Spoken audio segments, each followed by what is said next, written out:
After I refused to sign the papers, my son reported my own truck as stolen. I was stopped at gunpoint right on the highway. Seeing my 62 years of hard-worked, calloused hands trembling on the wheel, the officer dismissed the other units, turned off the spotlight, and said quietly, "Sir, tell me what happened." I was speechless, never imagining my own family would push me toward death. But they don't know one thing: I've prepared a terrifying gift to expose them at my very own wedding anniversary party. I'm so grateful you're here. To connect, which country or city are you watching from? Let me know in the comments. Also, please note, this story includes some fictional elements for entertainment and educational purposes. Any resemblance to names or settings is coincidental, but the message I'm conveying is useful. The boots I heard on the asphalt were measured and deliberate, not the heavy, aggressive stomp of an officer moving toward a suspect. These were the footsteps of someone who had slowed himself down on purpose. I kept my hands flat against the steering wheel, the way the loudspeaker had instructed. The spotlight from the cruiser behind me turned the inside of my truck into something close to daylight, harsh and without shadow. I could see every crack in my knuckles, every callus. 62 years of work mapped out across my palms like a road I had already traveled and could not go back on. The footsteps stopped beside my window. I turned my head slowly and looked into the face of Caleb Owens. He was not in full tactical stance. His right hand was not near his holster. He was standing with his shoulders slightly lowered, the way he stood when he was thinking carefully about something, the same way he stood at my kitchen table on Sunday mornings when he came for breakfast with Sophia. It was the expression of a man trying very hard not to show how angry he was. He reached up and clicked off the spotlight. The interior of my truck went dark, softened by the ambient glow of the city beyond the highway median. He keyed his radio and said something low and firm. Boots retreated. Doors closed. Then Caleb leaned down and rested his forearms on my window frame. "Sir," he said quietly, "tell me what happened." I opened my mouth, and the words did not come. Not right away, because I was still sitting with my hands on a steering wheel I apparently had no legal right to touch, in a truck that apparently no longer carried my name on its title on a highway where my own family had arranged for me to be stopped at gunpoint. I pressed my eyes shut for one breath. Then I said, "Caleb, it is Victor." He did not look surprised. He looked like a man whose worst suspicion had just been confirmed. "Start from the beginning," he said. "Take your time." So I did. I was born outside Albuquerque, the second of 4 children. My father worked construction for 30 years and came home every evening with dust in his hair and a quietness that was not sadness, but the particular peace of a man who had done honest work. He taught me 2 things above everything else: that a man's word is the only currency that cannot be seized, and that you build things with your hands, so something remains after you are gone. I moved to Colorado Springs at 24 with $1,100 and a contractor's license I had passed on the 3rd attempt. I built Torres Construction, from one man eating lunch on whatever surface he happened to be building, to 22 employees by the time I was 45. I met Sylvia at a church fundraiser. We married 11 months later. Victor came 4 years after that. Caleb listened without interrupting. Every few minutes he glanced toward the other cruisers. But mostly he watched me with careful, controlled eyes, not just listening to my story, but building something with it. He turned his patrol computer screen toward me. The registered owner of the vehicle I was sitting in was listed as Victor A. Torres. Title transferred 9 days ago. Caleb looked at the screen. Then he looked at me, and his jaw was tight and his eyes were steady, and everything about him said, "I believe you. Every word. Tell me everything," he said. "Let me take you back to the day I was proudest of my son, because that was the day he began to destroy me. It was a Tuesday morning in October 10 years ago. I remember the season because the cottonwood trees along the back fence had gone completely gold, and the light coming through the kitchen window had that particular quality. It only carries in autumn, warm and slightly sideways, the kind of light that makes ordinary things look like they are worth remembering. I was at the kitchen table with my second cup of coffee when Victor came downstairs. He was 23 years old that year, sharp-eyed and well-dressed in the way he always was, even on a casual morning at home. He was carrying a manila folder thick with paper pressed neatly against his chest. He sat down across from me and set the folder on the table between us. "Dad," he said, "I need a favor." He explained that he had found a scholarship program, a state-funded education grant for young adults pursuing professional development. The application required a co-signer with an established financial history. Since his own credit was thin, he needed my name on the supporting documentation. He had already filled everything out. He just needed my signature on the highlighted lines. I remember looking at the folder and feeling something swell in my chest that I can only describe as gratitude. Here was my son, 23 years old, taking the initiative to find his own funding, asking me not for money, but simply for the weight of my name. I thought about my father, who never had anyone's name to lean on. I thought about every application I had filled out alone, every loan I had walked into without a co-signer, every door I had shouldered open by myself. I told Victor I was proud of him. He smiled and opened the folder. This is the part I have replayed more times than I can count in the years since. The part I have turned over in my hands in the dark, in the early hours of the morning when sleep will not come, trying to find the exact moment I should have seen it. Victor placed a single blank sheet of paper on top of the stack before sliding it across the table. He said it was a cover sheet, that the form underneath required my information to be filled in by hand. He uncapped a blue pen, his own pen, one he carried in his breast pocket, and set it beside my right hand. I did not move the blank sheet. I simply signed where he pointed. Page 1, page 3, page 7, page 11. He turned each page with efficiency, his finger indicating the highlighted line, his expression patient and faintly proud, as though he were guiding me through a process he had carefully prepared so that I would not have to think too hard about it. I signed my name 11 times that morning. Sylvia stood at the kitchen counter behind us. She had come down while we were going through the pages, and I remember glancing back at her once, expecting to find her distracted by the coffee or the morning news. Instead, she was watching us. Not smiling exactly. Just watching with an expression I had no framework for at the time and would not understand for another 10 years.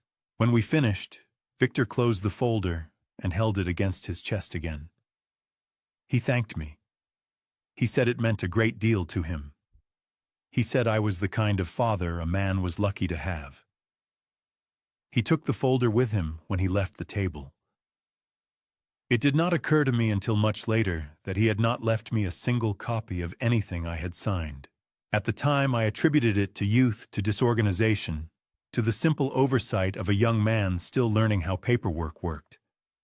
I made a mental note to ask him for copies later. I never did. Life continued.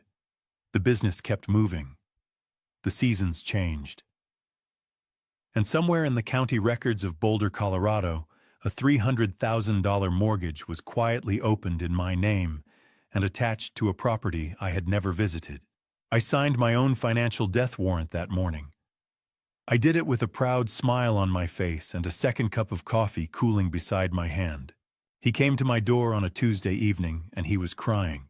I had not seen Victor cry since he was a boy. Even then, his tears had been brief and purposeful, the kind that stopped the moment they achieved their intended effect. But standing on my front porch that evening, with the autumn wind cutting down from the foothills, he looked genuinely undone. His eyes were red. His shoulders were drawn inward. He was holding his own elbows the way a person holds themselves when they have nothing else to hold on to. I opened the door wider and let him in. He sat on the couch in the living room and pressed his face into his hands. I sat across from him and waited. I had learned over the years that Victor moved through emotions at his own pace, and that pushing him before he was ready only produced silence. After a long moment, he looked up. "It is Sophia," he said. "She is in serious trouble, Dad."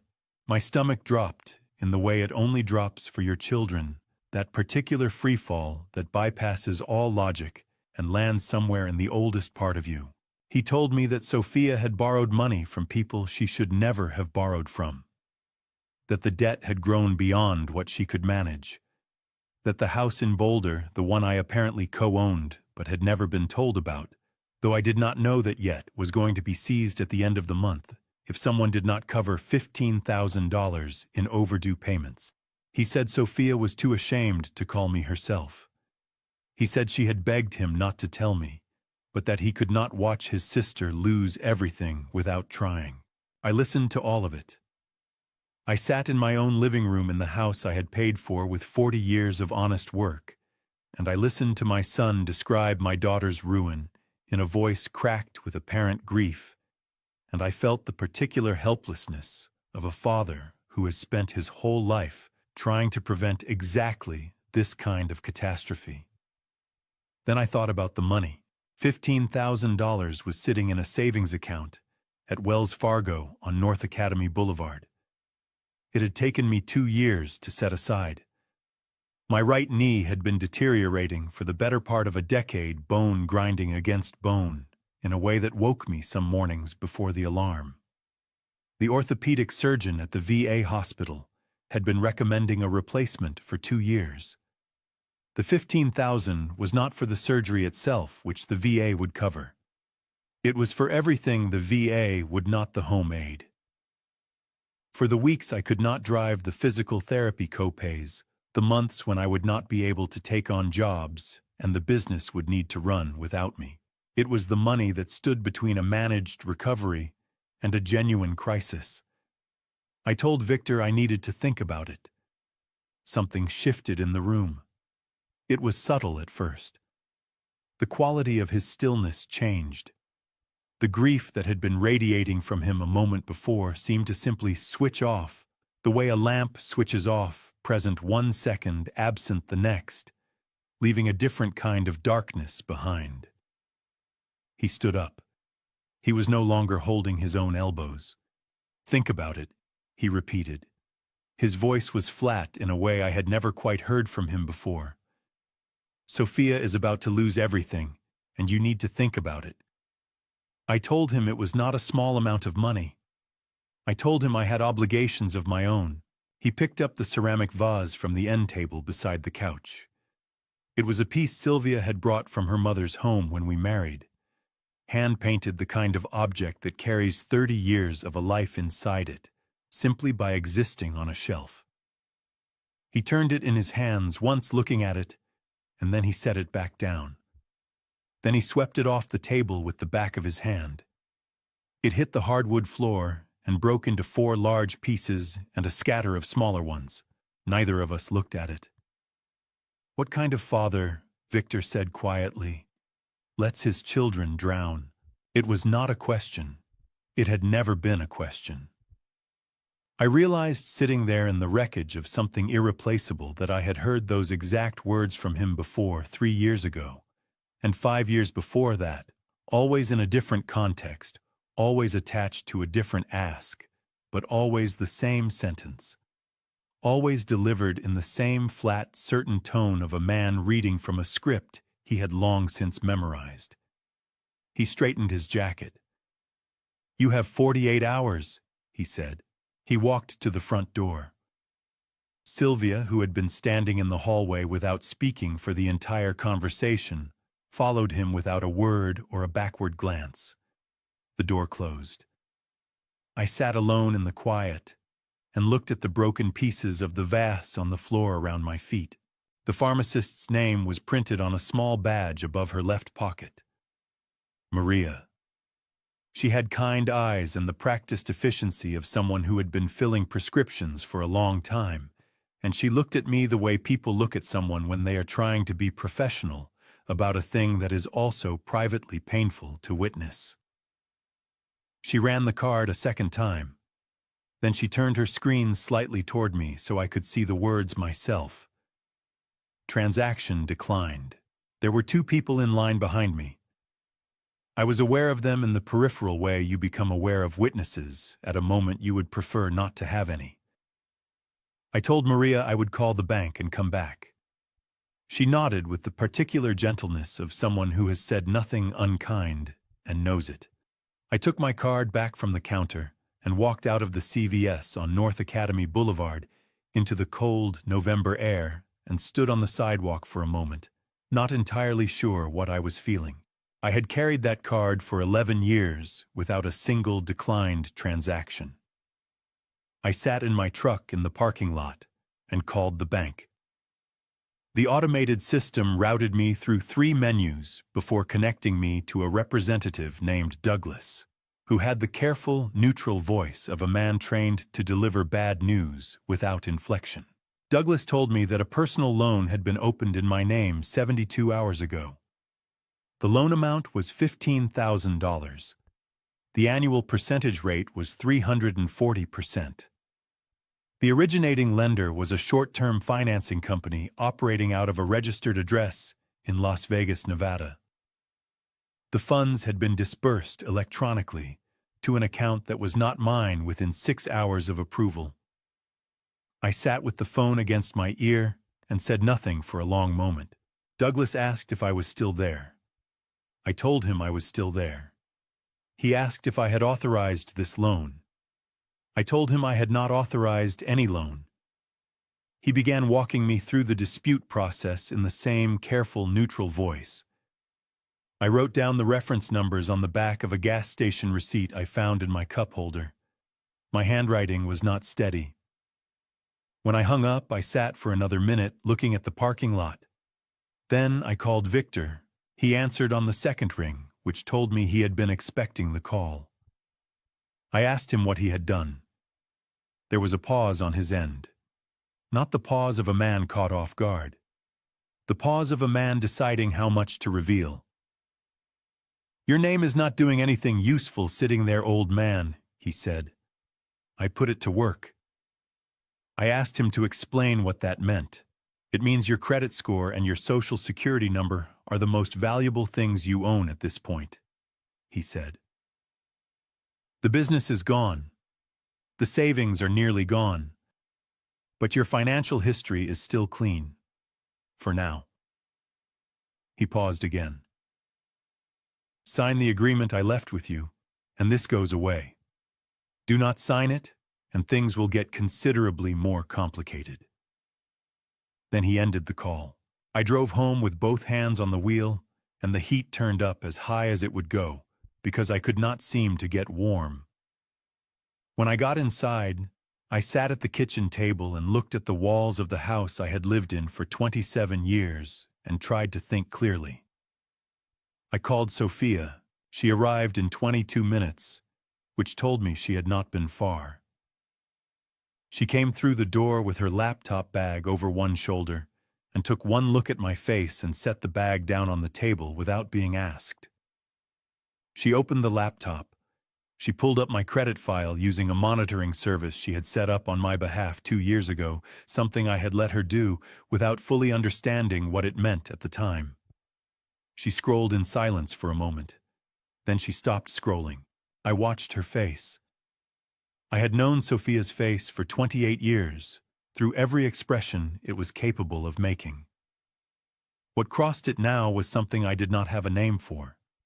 Something between fury and a very controlled kind of fear. "Dad!" she said, her voice barely carrying across the table. "There is a $300,000 mortgage on your credit file. The property address is in Boulder. Before I reveal the final mind-blowing truth comment, still here. So I know you're still following this journey. Also, please note, the following part includes some fictional elements added for dramatic effect. If you'd prefer not to continue, feel free to turn off the video now. The morning after Sophia showed me that credit report, I did not sleep. I sat in my recliner by the window watching the Colorado sky shift from black to purple to a pale, washed-out gray, the kind of gray that feels like the world is holding its breath before something breaks. I had a cup of coffee I never drank. I had a phone I did not pick up.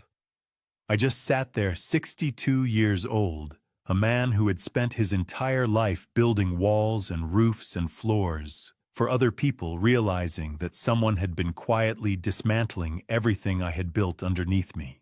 Sophia arrived at 7:15. She had not slept either. I could see it in the careful, deliberate way she moved, like a person who had been thinking for so many hours that her body had simply forgotten to rest. She set her laptop, a yellow legal pad, and 2 gas station coffees on the kitchen table, then looked at me, the way only a daughter can look at her father, with love so fierce, it almost looks like anger. "I found the property address," she said. I set down my empty mug. "Where?" "Boulder, 47 Creekside Drive." I had never heard of that street in my life. Sophia turned her laptop screen toward me. She had pulled the Boulder County property records through the assessor's public database, something she said takes 4 minutes if you know what you are doing, and Sophia always knew what she was doing. The record sat right there, public and searchable in a government database where anyone could find it if they knew to look. 3-bedroom, 2-bathroom. Built in 2001. Quarter acre. Assessed value $342,000. The name listed as mortgagor was Hector A. Torres. My name, my social security number, my date of birth, my old Colorado Springs address from 10 years ago. I read it 3 times.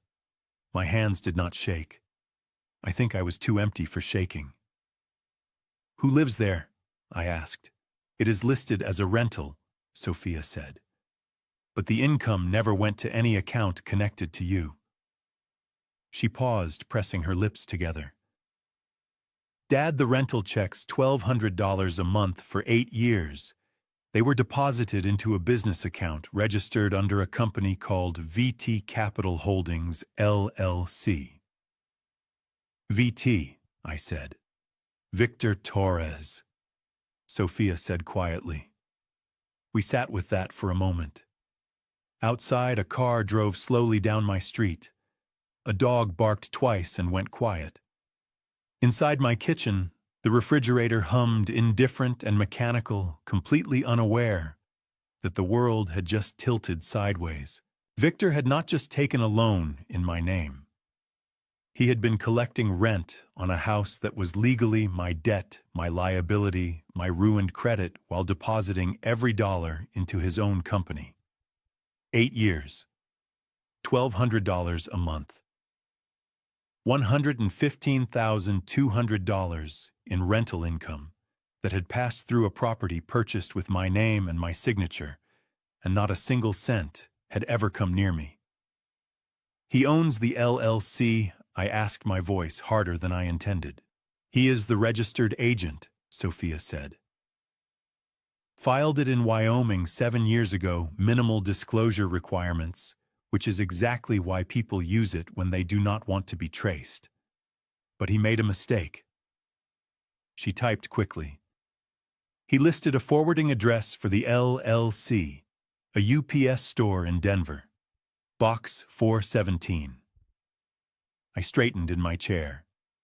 "You tracked it," I told them I was confirming an address for a certified legal document. She allowed herself a small, tight smile that had nothing to do with happiness. "The box is rented under Victor A. Torres. Home address on file 22 Holloway Lane, Denver. The house I helped them move into 4 years ago. I had carried boxes up 2 flights of stairs with a bad knee because Victor told me his back was sore. I had bought them a housewarming gift, a small fiddle leaf fig that Sylvia immediately moved to a corner with no light. It was probably dead within a month. I stood and walked to the window. Denver stretched out below me, ordinary and enormous, full of people, with no idea that a 62-year-old retired builder was standing in his kitchen, discovering that the son he had raised had turned his entire financial identity into a private revenue stream. "We need to see the house," I said. Sophia looked up. "Boulder is 45 minutes away. I know how far Boulder is." I took my jacket from the hook by the door. "I want to stand in front of it. I need to see what I am fighting before I understand how to fight it." Sophia closed her laptop without argument. She always understood that some things a person needs to see with their own eyes before any of it becomes real enough to act on. We drove north on Highway 36, the mountains enormous and white to our left, the plains flat and indifferent to our right. Sophia kept her eyes on the road. I kept mine on the dashboard, thinking about a boy who had sat across from me at that same kitchen table 10 years ago, trembling with what I had believed was fear and love and need, and had actually been calculating. 47 Creekside Drive was modest and neat. Light green paint, white trim, a stone path to the front door, a red begonia in a clay pot by the mailbox, a silver sedan in the driveway, a child's bicycle leaning against the porch railing. A family living inside with no idea their landlord was running a decade-deep fraud using a 62-year-old man's name as the foundation. I stood on the sidewalk and could not move for a long time. It was a nice house, the kind of house a man spends a lifetime trying to afford. It was bought with my name. Sophia touched my arm gently. "Dad." Her voice was careful, the way it gets when she is about to say something that will change the shape of the conversation. I found something else in the county records. There is a second name on the original deed. A co-buyer listed at the time of purchase. She turned her phone toward me. The name was Teresa Torres, my sister's name. I stared at those two words until they stopped looking like words at all, until they became something older and heavier and far more complicated than a name on a document. My sister. My little sister who had driven up from Albuquerque for my wedding and cried happy tears at the reception. My sister who sent birthday cards every year without fail. My sister who I had not seen in 4 years because life had grown busy and distances had grown wide, and I had never thought to ask why. I turned back toward the green-painted house, the red begonia, the child's bicycle leaning in the afternoon sun. Somewhere inside the paper trail, Sophia had only just begun to pull loose. I could feel the outline of something much larger than a mortgage. A plan, a decade in the making, built on the assumption that I would never look closely enough to find it. But I was looking now. Teresa Torres lived 40 minutes north of Boulder, in a pale yellow house on the edge of Fort Collins, the kind of house that looks like it used to hold a lot of warmth before something took most of it away. The front porch had 2 empty chairs and a wind chime that had not been hung straight in years. I had not spoken to my sister in almost 3 years. The last time I called, she told me she was fine and changed the subject every time I asked anything real. I thought she was grieving. I thought she just needed space. Standing on her porch with Sophia beside me, I realized I had been wrong about a great many things. I knocked. 30 seconds. A minute. Then the sound of slow footsteps. The door opened, and Teresa looked at me like she was seeing a man walk out of a burning building, relief and horror at the same time. Her brown eyes going wide, one hand gripping the doorframe so hard her knuckles whitened. "Hector," she breathed. "Hey, sweetheart," I said, and my voice came out rough like gravel, like I had been swallowing rocks all morning. "We need to talk." Her chin trembled. For a moment I thought she was going to close the door. Instead, she pressed her free hand flat against her chest, like she was trying to hold something inside and stepped back to let us in. Teresa's living room was neat, in the way that lonely rooms get neat everything in its place, because there was no one around to move anything. Sophia and I sat on the couch. Teresa sat across from us in an armchair, both hands wrapped around a coffee mug she had clearly forgotten to drink, from her eyes jumping between my face and the floor like she could not decide which one was safer to look at. Sophia opened her laptop and turned it toward Teresa. We found the property records for 47 Creekside Drive in Boulder. She said, her voice careful, steady, the voice she uses when she is trying not to frighten someone who is already frightened. Your name is on the original deed. Can you tell us how that happened? Teresa's face crumpled so fast, it looked like something snapped behind her eyes. Her hands shook so violently that coffee sloshed over the rim of the mug and burned her fingers, and she did not even flinch. She set the mug down with a hard clatter and pressed both palms against her face, her shoulders heaving. I knew. She choked out, her voice muffled behind her hands. I knew someday somebody was going to come to this door and ask me that question. I prayed it would be you, Hector. I prayed it would not be a detective. I leaned forward and put my hand on her knee. Teresa, look at me. She dropped her hands. Her eyes were red, wet, and full of something that had been locked up for a very long time. He told me it was an investment. She said, her voice breaking on every other word. Victor came to me 15 years ago. He was 18 years old. 18, Hector. He wore that little gray sweater you bought him for Christmas, and he sat right where your daughter is sitting, and he told me he had found an opportunity, a property investment, a chance to build something for the family. He said you had approved it. He said you wanted to keep it quiet because you did not want Sylvia involved in the finances yet. My jaw tightened. He used my name to get you to sign. He used your trust, Teresa said, and her voice came out like a wound.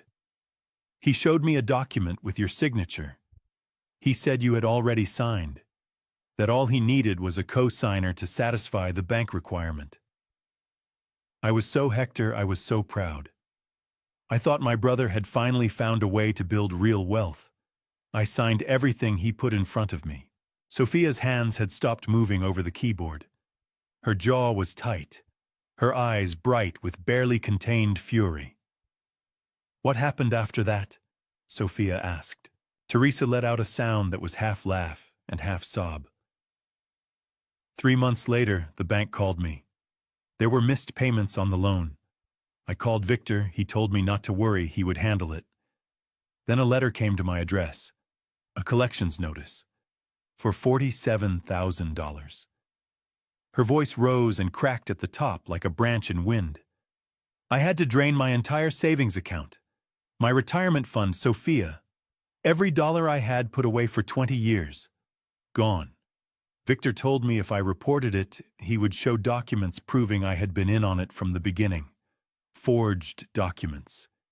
He said he had receipts, emails, fabricated all of it, but enough to ruin me. She pressed her fist against her mouth and squeezed her eyes shut. Tears ran freely down both cheeks and dripped off her chin. When she opened her eyes again, they were raw and desperate, locked onto mine. I was afraid, Hector. I was afraid of a child I watched you raise. What does that tell you about what kind of monster he grew into? My chest felt like it was caving in. Not with anger, the anger came later. Right then, it was something older and heavier, the specific pain of a man who realizes that the damage done in his own house spread far beyond the walls he thought he was protecting. My sister. My sister had been carrying this alone for 15 years, while I sat 40 minutes south and believed the whole family was fine. I stood up from the couch. My legs felt unsteady, like the floor had shifted an inch to the left without warning. I crossed to Teresa's chair and pulled her into a hug, and she came apart, completely sobbing against my shoulder. her whole body shaking, 15 years of swallowed terror finally breaking the surface. "I am sorry," I said into her hair. My own eyes burned so badly I had to blink hard and fast to keep myself standing. "I am so sorry I did not come sooner." "You did not know," she whispered. "He made sure nobody knew." Sophia's voice came from behind me, quiet, but iron steady. "Teresa, do you still have anything from that time? Any documents, any letters, anything at all he gave you?" Teresa pulled back and wiped her face with the back of both hands. She took one shaking breath, then another, then straightened up in her chair with the kind of tired dignity that belongs only to people who have survived things alone. I have everything," she said. "I kept every single piece of paper.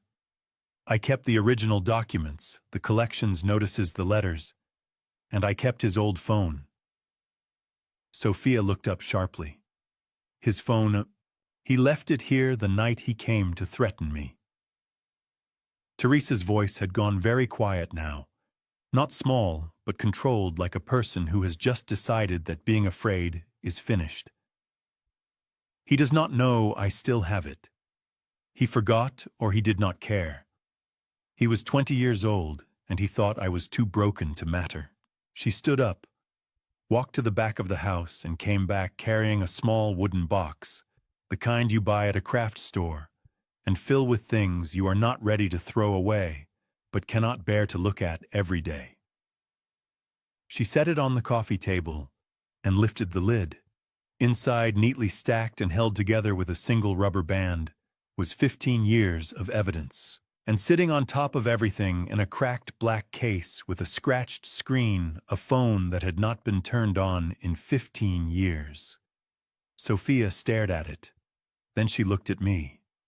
Her eyes were bright and fierce, and for the first time since Tuesday, something in her face looked less like fear and more like the beginning of a plan. "We are going to need a forensic data recovery specialist," she said. We drove back to Denver as the sun dropped behind the Rockies and turned the sky the color of a bruise, deep purple bleeding into orange at the edges, beautiful the way painful things sometimes are. Sophia had the evidence box on her lap, the entire drive, her fingers resting on the lid like she was guarding something alive. She did not open it in the car. She was waiting until we got to my apartment, where the light was better, and she had her full setup. I kept both hands on the wheel and tried to keep my mind from running too far ahead. That was the hardest part. Not the evidence, not the phone, not even Teresa's face when she finally broke down. The hardest part was the drive home, the ordinary 40 minutes of highway and exit signs and radio static. When I had nothing to do but think about what kind of man raises a son for 20 years and never once sees what is being built in the dark right beside him. "So Dad," Sophia said without looking up from the box. "Stop doing that." "Doing what?" "Blaming yourself. I can hear you thinking from over here." I almost smiled. Almost. "You cannot hear thinking." "I can hear yours," she said. "You get this specific tension in your jaw, like you are chewing on something you refuse to swallow." Back at my apartment, Sophia spread Teresa's documents across the kitchen table in organized rows, originals on the left, copies on the right, the collections notices in a separate stack. She photographed everything with her phone before touching any of it, methodical and precise the way she approaches every problem. I made coffee neither of us needed and stood by the counter watching her work. That was when she stopped. She was holding a single sheet of paper, not a financial document, not a legal form. It looked like a printed receipt, narrow and pale, the kind that curls at the edges after sitting in a box for years. She read it once, flipped it over, read the back, then set it flat on the table and pressed both hands down on it like she needed to feel it was real. "Dad," she said. Her voice had changed. Something in it had gone very still and very sharp at the same time. "Come look at this." I crossed to the table. She moved her hand so I could read it. It was a pharmacy receipt. Printed on the heading was the name of a compounding pharmacy in Denver, a small specialty outfit, not a chain. The date on the receipt was 14 months ago. The prescription was made out to Hector A. Torres.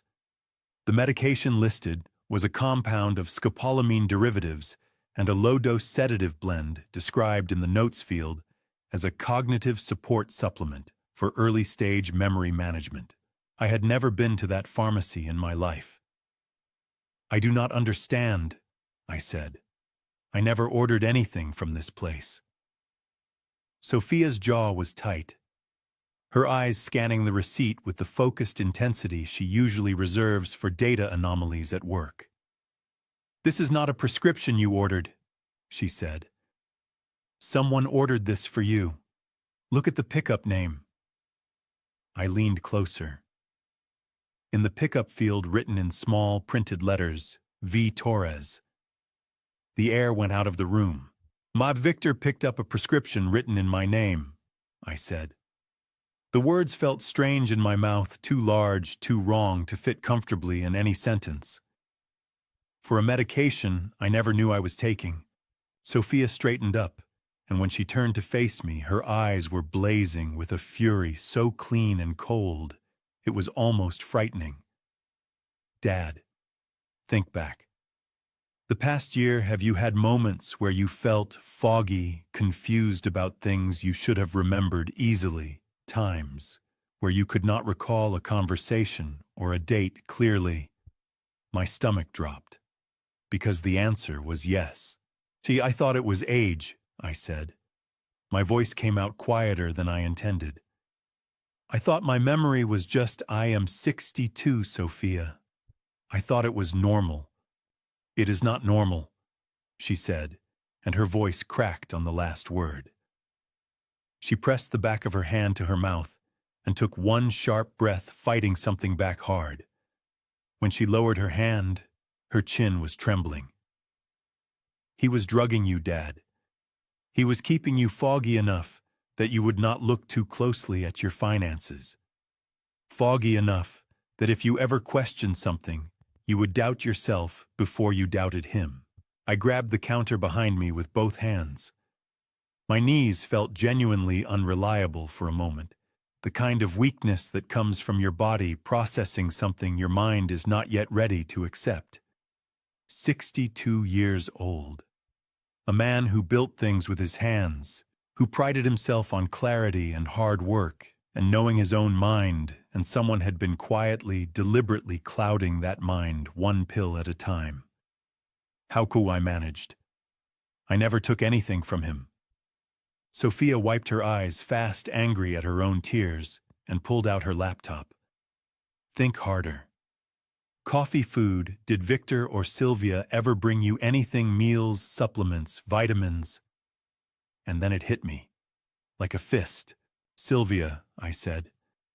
"Every Sunday for the past 18 months. She brings me a thermos of horchata. She said it was because she was trying to, she said she was worried about my blood sugar, and she had added supplements. I drank it every week." My throat tightened until the words barely came out. Every single week. Sophia made a sound that was somewhere between a sob and a gasp. She spun back to her laptop, her fingers flying across the keyboard. "Scopolamine derivatives in low doses cause short-term memory disruption, reduced critical thinking, and increased suggestibility." She read aloud, her voice shaking with barely contained rage. "They are odorless and nearly tasteless when dissolved in liquid. Hector, Dad, this is how he was planning to use you at the anniversary party. They were not just going to pressure you into signing. They were going to make sure your mind was slow enough that you would not understand what you were signing." I let go of the counter and sat down hard in the kitchen chair. My hands were shaking, not trembling, shaking the way they did the first winter I worked construction in Colorado and could not feel my fingers. 62 years of a clear mind. 62 years of building and deciding and knowing my own name in every room I walked into. And for 18 months, every Sunday morning, I had been drinking poison handed to me by a woman I called my wife. "We keep this receipt," I said. My voice did not shake. I was surprised by that. "We keep it with Teresa's documents, and tomorrow we find out who authorized that prescription." Sophia looked at me across the table, eyes red but fierce. "I already have the pharmacy's license number," she said. "I am going to find out exactly which doctor signed that script." She turned back to her laptop. I stared at the receipt on the table. Outside, Denver hummed along, indifferent and enormous, full of people having ordinary Sunday evenings with families who did not poison them. I thought about every Sunday morning for the past 18 months. The cold thermos, the sweet, familiar taste, Sylvia's careful smile as she handed it to me. And I finally understood why she had always watched me drink every last drop. They came on a Wednesday evening just after 7 o'clock, when the sky outside my window had gone fully dark and the streetlights had switched on along my block. I heard the knock and knew before I opened the door.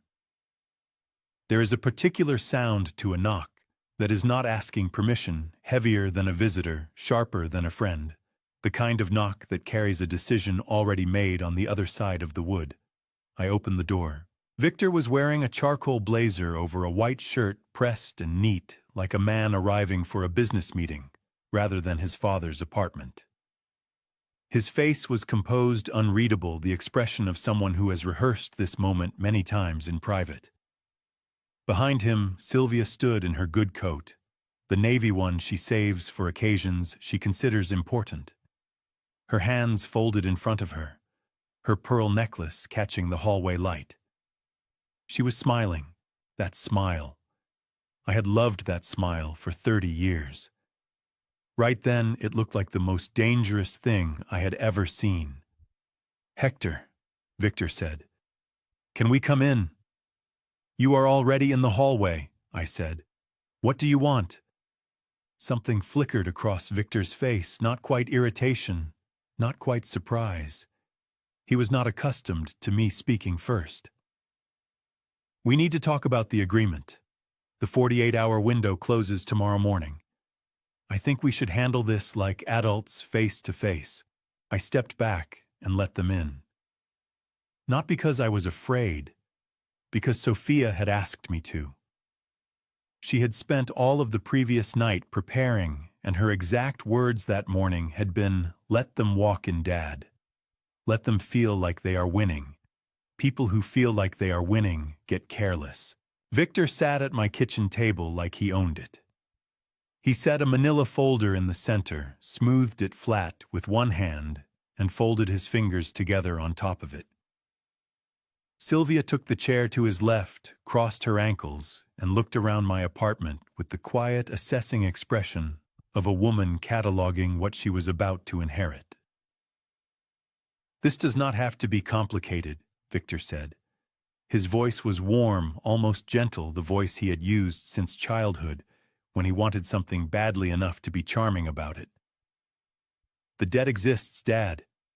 It is in your name.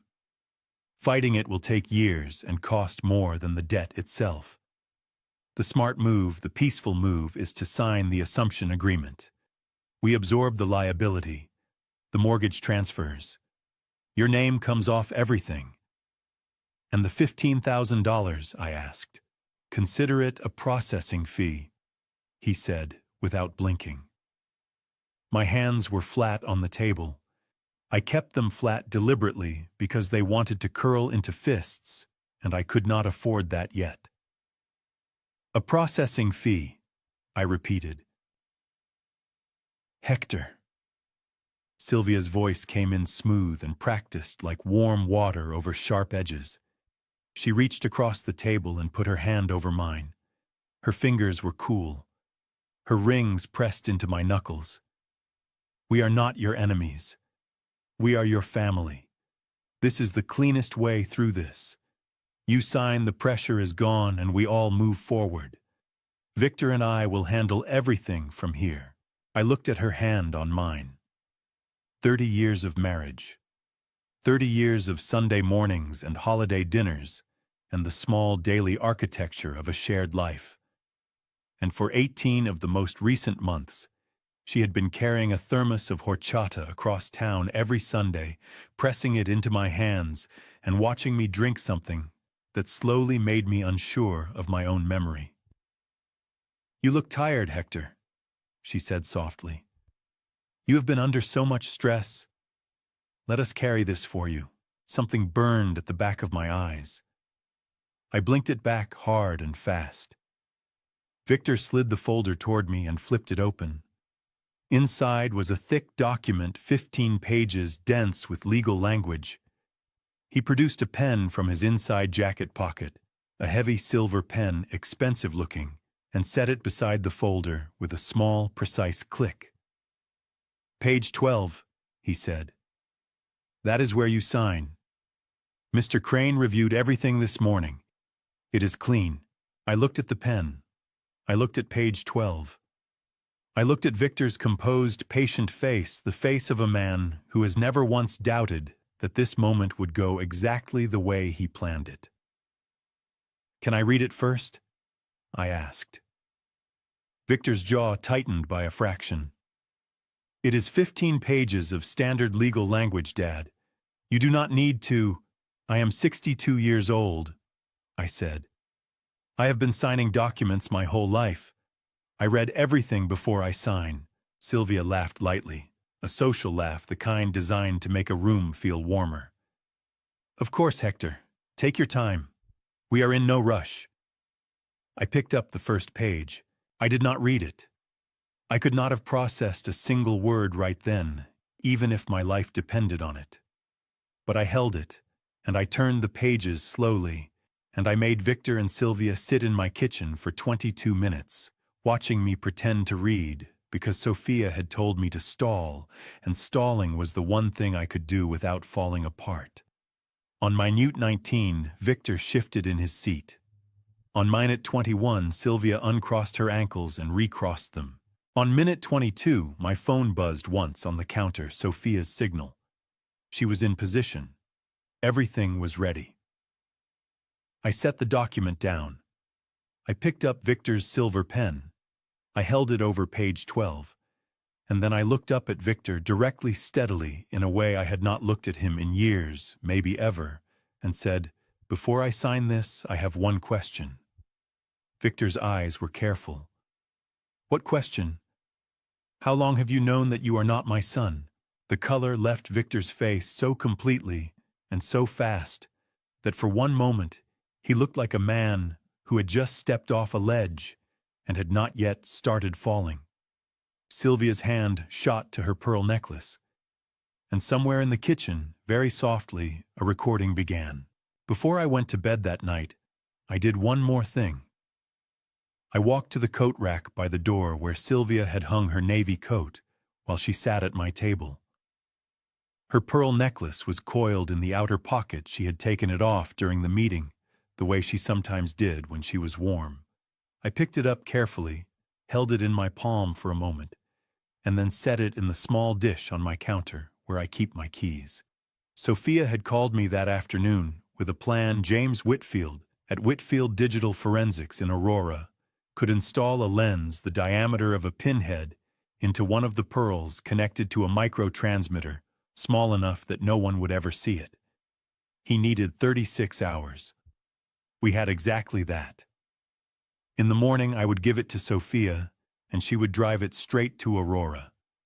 That Sophia had told me was enough. The front door opened before Victor could find his voice again. Sophia walked in like she had been standing on the other side of that door for exactly the right amount of time, which she had. She carried her laptop open in one arm, her phone mounted on a small tripod in the other, the camera already facing outward, the red recording dot already glowing. She set the tripod on the kitchen counter in one clean motion, angled it toward the table, and turned to face Victor and Sylvia with an expression so controlled It was almost frightening. "Good evening," she said. Sylvia's chair scraped back 2 inches. "What is this? What is she doing here?" "I live 40 minutes away," Sophia said pleasantly. "And my father called me." She glanced at her phone screen. "We currently have 214 people watching this conversation. That number is going up." Victor stood up so fast, his chair nearly tipped. His composure, that carefully constructed, expensive-looking composure, cracked straight down the middle. His face went red, then tight, then red again, cycling through emotions too fast for any one of them to land cleanly. He jabbed his finger at the phone. "Turn that off." His voice had lost every trace of warmth. What was underneath was harder and colder than anything I had ever heard from him. "Turn it off right now, Sophia. You have no idea what you are doing." "I have a very clear idea of what I am doing," Sophia said, pulling out a chair and sitting down with her laptop open in front of her. "I am having a family conversation in my father's home about documents signed in his name without his knowledge." She looked directly into the camera. "We are going to be transparent about everything tonight." "This is illegal," Sylvia said sharply. Her fingers worked over the pearls at her throat in slow, anxious circles. "You cannot film someone in their private home without consent. Colorado is a one-party consent state." Sophia said, her voice almost academic. "My father consents. That is sufficient.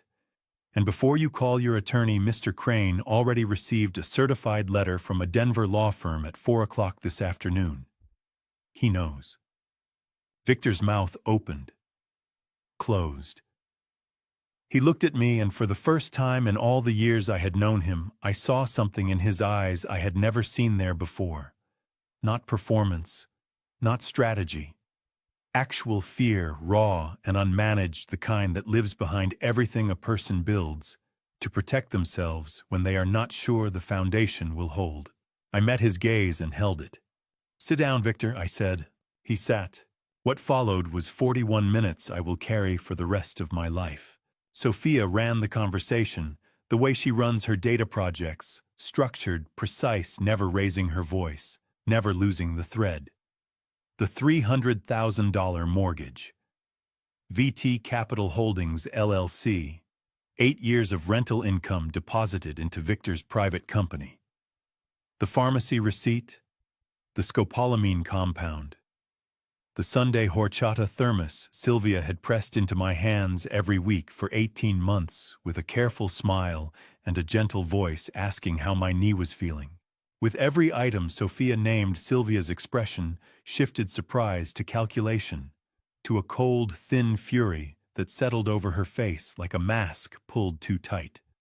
Victor sat with his arms crossed, jaw, working eyes moving between Sophia's screen and the viewer count climbing on the live stream. 340, 412, 507. "You want to play it this way?" he finally said, leaning forward, voice dropping low and dangerous. "My attorney will have this stream taken down within the hour. Then he files a defamation suit against both of you that costs more than that mortgage ever did." Sophia smiled, small, certain, the smile of a woman holding cards she has not shown yet. That sounds like something a person says when they are completely out of real options. This stream is being archived simultaneously to 3 cloud servers and 1 external hard drive at a location I will not be sharing tonight. Sylvia grabbed Victor's arm. "We should leave right now and let the lawyers—" "Teresa sends her regards," Sophia said. The temperature in the room dropped 10 degrees. Sylvia's hand froze on the pearl necklace. Victor's chin came up slowly, and when he looked at Sophia, the fear in his eyes had sharpened into something uglier and more desperate. "You went to Fort Collins," he said, not a question. We did," Sophia said. "She is doing well. Better than she has in years. People tend to feel better once they stop carrying something alone." She also gave us some things that belong to you. We will discuss those at a more appropriate time with more appropriate people present." Victor shoved back from the table, shaking not with fear, but with the specific trembling of rage that has nowhere left to go. He pointed at Sophia, then at me, his finger unsteady and his eyes wet with a fury he could no longer contain. "You have no idea," he said, his voice dropping to barely above a whisper, "what you are starting." "I know," I said, and my voice came out steadier than I had any right to expect. "We know exactly what we are finishing."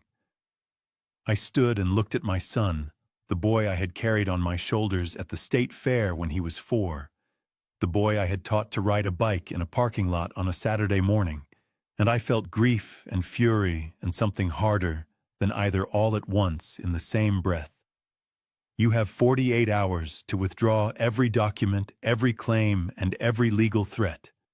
After that, we take everything to Detective Miller at the Financial Crimes Unit. Every receipt, every record, every recording." Victor grabbed his jacket without another word. Sylvia followed her heels, sharp and deliberate, on my floor.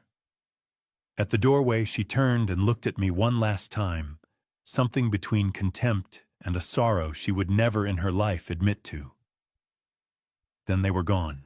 Sophia ended the live stream, set her phone face down on the table, pressed both palms flat on the surface, and let her head drop forward.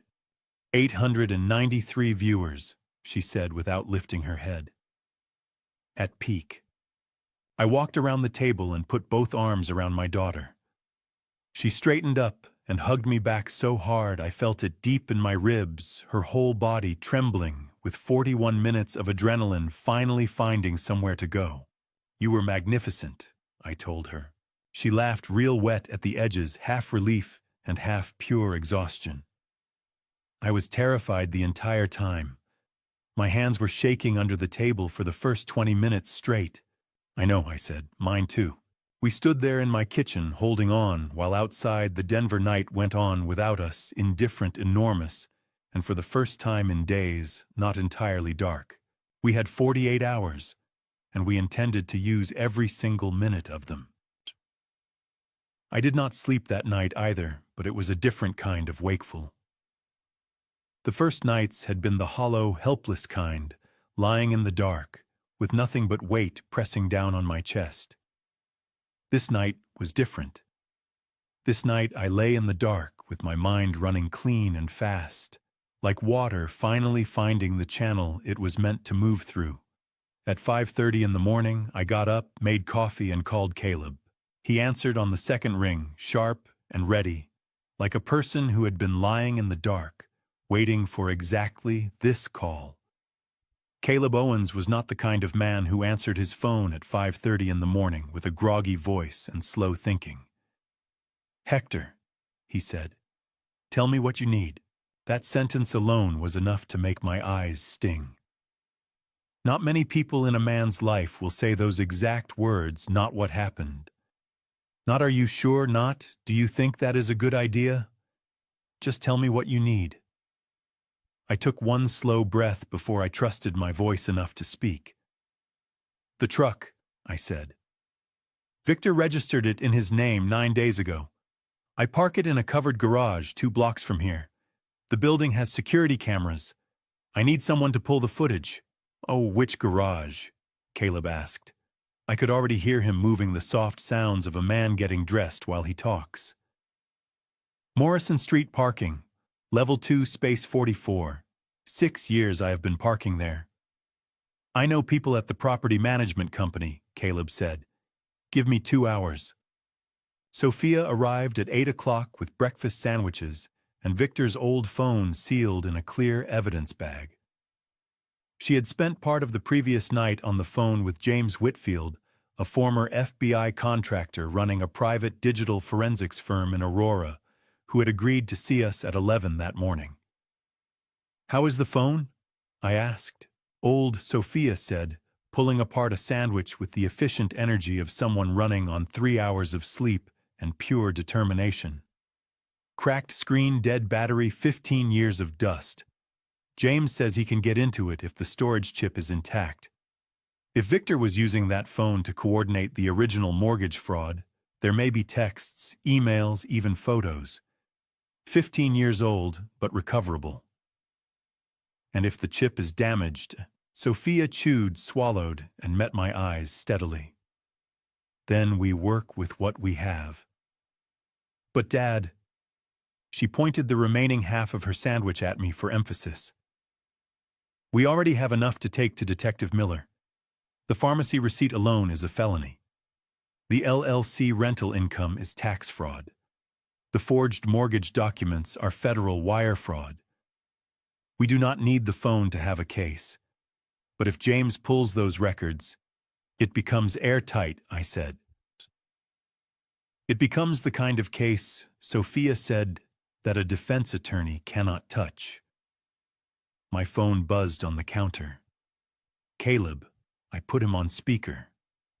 I have the footage, he said, and his tone told me everything before the words "did low" controlled the specific register of a police officer who has seen something that made him angry in a professional way. Hector, you need to see this. Caleb arrived 40 minutes later with his laptop and a USB drive. He pulled up the file and hit play without preamble. Timestamp 11 days ago, 2:17 in the morning. Gray and slightly grainy the way garage cameras always are, but clear enough. A figure moving through level 2 with a small flashlight threading between parked cars until it reached space 44, my truck.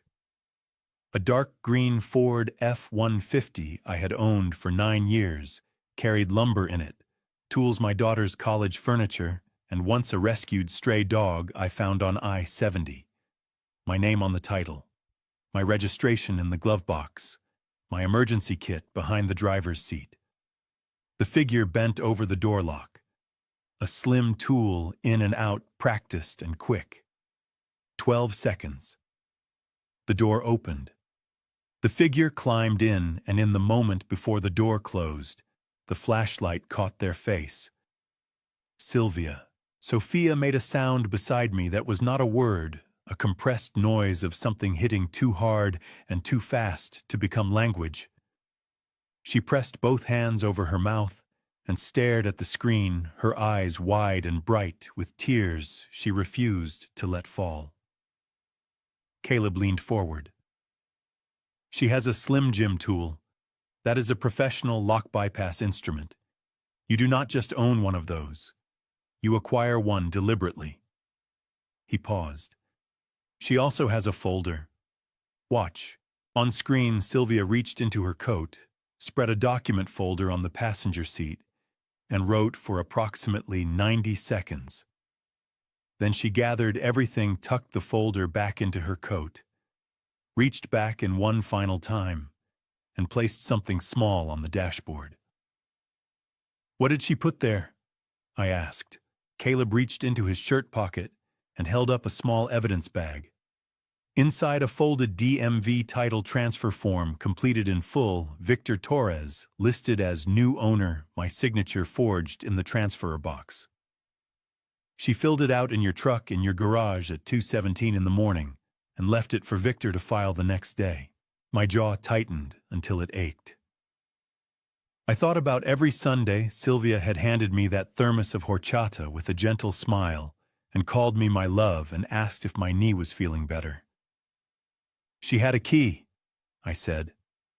My voice came out flat and strange. I gave it to her 2 years ago in case of emergencies. Caleb nodded slowly. People usually give their family access to things, he said carefully, because they trust them. The word trust landed in the room like a stone dropped into still water. I felt the ripple move through my chest and keep going. Sophia lowered her hands from her mouth. Her cheeks were wet. She wiped them fast, impatient with her own tears, and straightened in her chair. We need to get this footage to Detective Miller. The title transfer form, the pharmacy receipt, Teresa's documents, everything. Caleb already made 2 certified copies. He reached into his bag and produced 2 sealed envelopes. One for Miller, one for our own record. He looked at me with the steady, uncomplicated loyalty that a man spends a lifetime hoping to find. Hector, we have 31 hours left of the 48. Time to call Miller directly. I looked at those 2 envelopes on my kitchen table. Evidence clean and documented and real, the kind that does not bend under pressure or change its story depending on who is in the room. Make the call, I said. And for the first time in a very long time, the weight on my chest shifted. Not gone, not even close to gone, but different. Less like drowning. More like standing waist-deep in moving water, finally finding solid ground beneath my feet. James Whitfield's office in Aurora did not look like what I expected. I had pictured something clinical and cold, white walls, humming servers, recycled air. Instead, it was a converted Victorian house on a tree-lined street, warm and slightly cluttered bookshelves, covering every wall a pair of old leather chairs, facing a desk, holding more monitors than I had ever seen outside of a movie. James himself was compact mid-50s, close-cropped gray hair, wire-rimmed glasses, and the unhurried manner of someone who has seen enough crises to know that panic never recovered a single byte of data. He shook my hand, shook Sophia's, and held out his palm for the Ziploc bag without being asked. "Let me see what we have," he said. He turned the bag over slowly. Samsung, older model, impact stress on the lower left corner. He looked up at Sophia over his glasses. 15 years in storage. Wooden box in my aunt's closet, Sophia said. Fort Collins, dry climate. James pressed his lips together in the expression of a man doing quiet calculations. Dry storage is good. I will not open it until I have imaged the exterior completely. He set the bag on a padded tray. Come back at 3. I will have a preliminary report. What are the chances? I asked. He looked at me with the direct, honest eyes of a man who did not deal in comfortable reassurances. Better than you might think. Worse than you might hope. Come back at 3. From James's office, we drove directly to the Financial Crimes Unit on Champa Street. Detective Rachel Miller met us in a third-floor conference room, tall, early 40s, sharp, dark eyes, a no-nonsense gray blazer, and the particular quality of attention that belongs to people whose entire professional life consists of listening for the detail that does not fit. She listened without interrupting once. Sophia laid everything across the table in organized rows, originals, left copies, right pharmacy receipts separate, garage footage on a USB drive, the DMV title transfer form, Teresa's documents, the credit report, the Boulder County property records, the VT Capital Holdings LLC registration. When Sophia finished, Miller picked up the pharmacy receipt and examined it with the focused attention of a woman who has learned that small pieces of paper sometimes carry the largest crimes. Scopolamine derivative compound, she said. Prescribed to you, picked up by your son, administered without your knowledge or consent. She set it down and looked up at me. Mr. Torres, what you are describing is not a family dispute. What you are describing is a decade-long criminal enterprise conducted by members of your household. My throat tightened. Hearing it said out loud, plainly by a law enforcement officer, it made it real in a way that all the documents and receipts and footage had not quite managed. I can have an emergency asset freeze motion filed by end of business today, Miller said, picking up her pen. I will have the emergency asset freeze motion filed and in front of a judge before 5 o'clock this afternoon. If it is approved and given what you have brought me today, I have every reason to believe it will be no funds connected to VT Capital Holdings, LLC, will move after close of business. Sophia exhaled so hard she had to press her hand to her chest. Thank you, she said, and her voice broke on the second word in a way she clearly had not planned for. She straightened immediately, blinking fast. "I am sorry. Do not apologize," Miller said, and her voice shifted, not softer exactly, but warmer, the way a person's voice changes when they stop being professional and become human. "What your family has been through is not a spreadsheet. It is allowed to hurt." We were back at James's office at 3 o'clock exactly. He was standing rather than sitting, which told me something before he opened his mouth. On the largest monitor behind him, a grid of recovered data. Text threads, email fragments, photographed documents, all pulled from a phone that had been sitting in a Fort Collins closet for 15 years. The chip was intact, James said, allowing himself a small note of professional satisfaction. "Dry climate saved it. I recovered approximately 73% of the original data." Sophia grabbed my arm so hard I felt it through my jacket sleeve. "What did you find?" James pointed to the screen. "Text messages between Victor Torres and a contact saved as St. Sylvia Torres. The earliest message is dated 16 years ago." He read it aloud. "Get the old man used to signing things without reading. Start small. Build the habit." The room lurched. I grabbed the edge of the desk with one hand, the leather creaking under my grip. 16 years ago. Victor had been 17 years old, and Sylvia had already been writing him instructions. "There is more," James said. 14 years ago, messages discussing the Boulder property specifically. St. writes, quoting directly, "The mortgage is in place. He will never check. He trusts us completely. That is his weakness and our foundation." Sophia made a sound beside me that was somewhere between a gasp and a sob.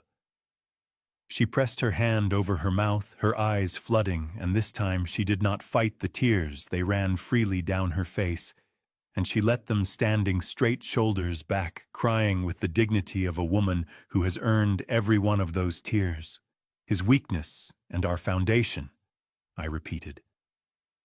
My voice came out hollow, an echo of itself. 30 years of building a life with a woman who had looked at my trust, the most honest thing I had, and called it a weakness to be used. "Dad." Sophia's voice was thick but steady. She took my hand in both of hers. "Look at the screen. Keep looking." I looked. James scrolled forward. Email fragments from 10 years ago coordinating the signature session, the scholarship papers, the blank page overlay the 11 signatures. He paused. "And one more item." He opened an image file. A photograph of a handwritten note on plain paper in Sylvia's distinctive leftward slanting script. "AI analysis will be the only thing that can break the signatures. Make sure the pen matches. Blue ink only. Same brand every time." My blood ran cold. She had anticipated it. Years ago, she had anticipated forensic signature analysis and tried to engineer around it before it could be used against her. She tried to defeat the analysis before it existed. Sophia said, her voice hushed with the specific feeling of recognizing a plan so elaborate, it almost commands a terrible respect. She tried, James said. He turned from the monitor and held out a printed report. But consistency is not the same as authenticity. The pressure pattern, the micro-tremor baseline, the letter formation sequence, the signatures on the mortgage documents were made by Victor Torres. Not you. Sophia took the report with both hands. She read the top section, then pressed it against her chest, and looked up at the ceiling, and let out one long, shaking breath, the kind that carries everything a person has been holding for days. "It is enough," she said. "Dad, it is enough." I looked at James. He nodded once, the quiet nod of a man confirming something important. I thought about Sylvia writing that note. His weakness and our foundation. I thought about 30 years of Sunday mornings and holiday dinners, and a thermos of horchata pressed into my hands with a careful smile. and I thought about tomorrow night. The anniversary party. Victor's silver pen. Page 12. They were still planning to finish this. But so were we. The invitation had been sitting on my refrigerator for 3 weeks, held up by a magnet shaped like the Colorado state flag. 30 years of marriage, it said across the top in silver script. A celebration of family love and legacy. The venue was a private event hall in Cherry Creek, the kind of place with valet parking and waitstaff in white gloves and floral arrangements that cost more than my first month's rent in Colorado Springs. I had planned to go alone. That was before Tuesday. Now I stood in my bedroom at 6 o'clock in the evening, knotting my tie in the mirror, and Sophia stood behind me adjusting her earrings, and Caleb sat on the edge of my bed in his good suit, checking his phone with the quiet focus of a man running a mental checklist he has gone over many times already. Miller confirmed 20 minutes ago, Caleb said without looking up. 2 plainclothes officers already inside, 2 more in the parking structure. She will be in the vehicle on Fillmore Street with the warrant ready. The warrant covers both of them, Sophia asked. Wire fraud, identity theft, criminal coercion, conspiracy to commit financial fraud, and administering a substance without consent. Caleb looked up. All 5 charges. Both names. Miller said the DA signed off at 4:15 this afternoon. Teresa is coming tonight as well, Sophia said, adjusting her earring without looking away from the mirror. I called her yesterday. She drove down this afternoon and met with Miller at 4 o'clock. She brought the notarized envelope. She finally looked at me directly. She wanted to be there, Dad. She needed to finish this too. I finished the knot on my tie and looked at myself in the mirror for a long moment. 62 years old. Gray at the temples, lines around the eyes, hands that had carried lumber and poured concrete, and held my daughter when she cried, and signed documents I should have read more carefully. I looked like a man who had lived a full and complicated life, which I supposed was exactly what I was. You ready, Dad? Sophia asked. She met my eyes in the mirror, and hers were steady and clear and fiercer than anything I had seen in 30 years of watching her grow up. I have been ready, I said, for longer than I knew. The event hall was everything the invitation had promised. Warm light, soft music from a string quartet in the corner. Round tables draped in white linen, and 100 guests moving through the space with champagne flutes, and the easy laughter of people who believed they were celebrating something real. Victor greeted us at the entrance. He was impeccable charcoal suit, silver tie hair, combed back, the picture of a composed and successful man hosting a party for his parents. He shook my hand with a firm grip and held it 1 beat longer than necessary, his eyes searching my face for something. Glad you came, Dad, he said. His smile was warm and practiced and did not reach his eyes by approximately ½ an inch. And I would not have missed it, I said, and smiled back with every muscle in my face while my heart hammered against my ribs. Sylvia appeared at Victor's shoulder in a deep burgundy dress, her pearl necklace at her throat, the same pearl necklace she had been wearing every day this week. I noticed the one her fingers kept finding whenever she felt uncertain. She kissed my cheek, and her lips were cool, and she smelled like the same perfume she had worn for 30 years, and something in my chest twisted so painfully, I had to breathe through it carefully. "Oh, Hector," she said warmly, her hands cupping my face for a brief moment. "You look wonderful. Come, your table is near the front." The evening moved in the slow, suspended way that evenings move when you are waiting for something inevitable. I ate without tasting. I spoke to relatives I had not seen in years, answered questions about my health and my retirement, laughed at the right moments, and watched Victor from across the room work the crowd with the fluid ease of a man who had been performing his entire life. Sophia sat 2 tables away with Caleb. both of them nursing the same glasses of sparkling water. They had arrived with both of them tracking the room the way people track a room when they are not actually there to enjoy it. At 8:45, Victor tapped his champagne glass with a small silver spoon and called for attention. The room quieted, faces turning toward him with the warm expectancy of guests at a celebration. 30 years. Victor said, his voice rich and carrying. 30 years of a family built on sacrifice, on love, and on the kind of commitment most people only dream about. He looked at Sylvia, who pressed one hand to her heart and smiled with eyes that were perfectly professionally moist. Tonight we honor that legacy, and tonight I want to share something very special, a legal arrangement that will protect this family's future for the next 30 years. He reached into his jacket, the silver pen. The same one from my kitchen table 2 nights ago, catching the light, the same way placed on the table in front of me, with the same precise, quiet click. And beside it, the manila folder. Just one signature, Dad. Victor said softly, leaning down close to my ear, his voice warm and private against the background of polite applause from guests who had no idea what they were applauding. Page 12. Right here, right now, in front of the whole family.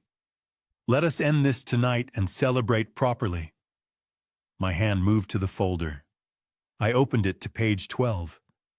I picked up the silver pen, and then Sophia's voice rose clearly across the room, not shouting, not frantic, but clear and carrying and absolutely certain. The voice of a woman who has spent her entire professional life making data speak, loud enough for everyone in the room to hear it.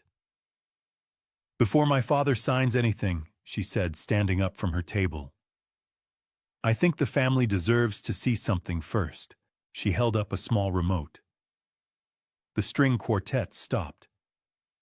The large screen at the back of the room, the one that had been cycling through 30 years of family photographs, flickered, changed, and filled with a single image.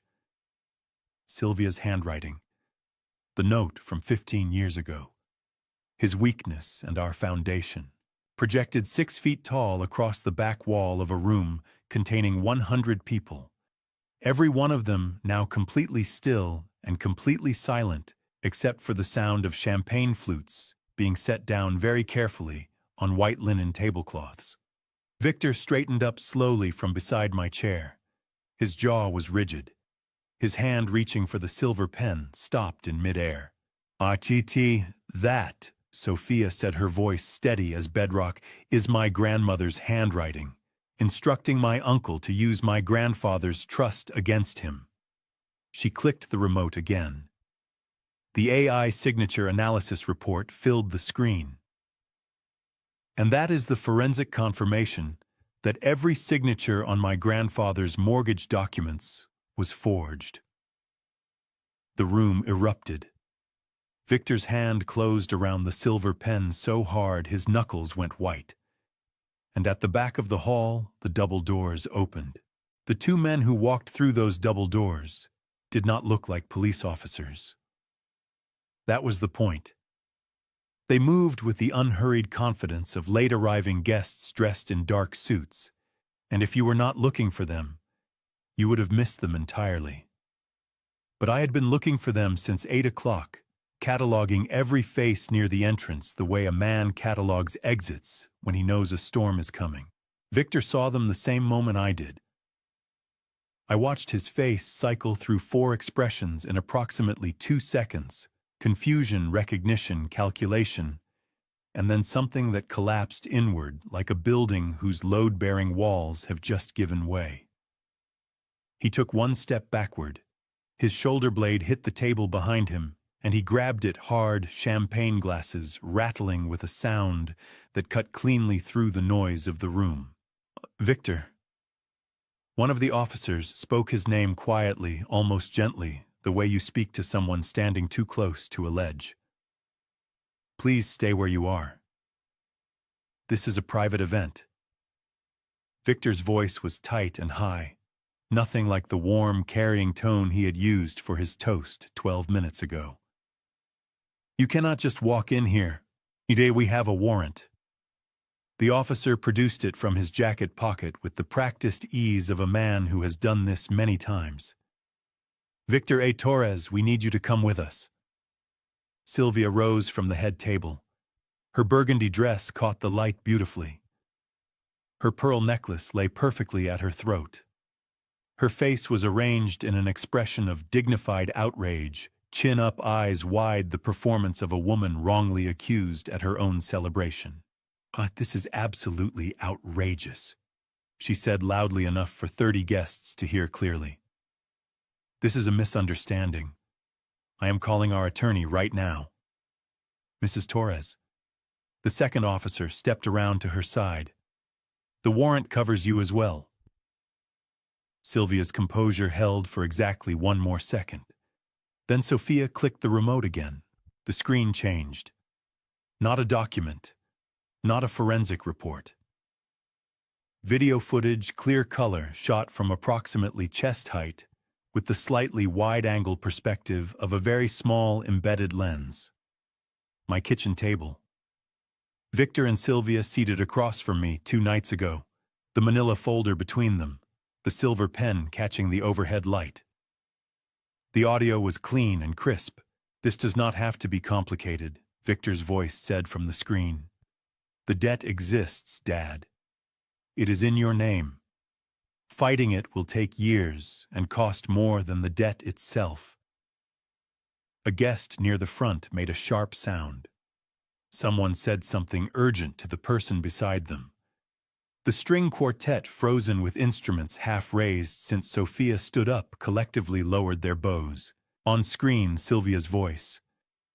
"We are not your enemies. We are your family. This is the cleanest way through this." 100 people watching a private conversation they were never meant to see, playing out across a screen that 30 minutes ago had been cycling through birthday photos and vacation snapshots. "Where is that footage from?" A male voice called from the middle of the room, an older man, one of the uncles from Sylvia's side of the family. "Good question," Sophia said.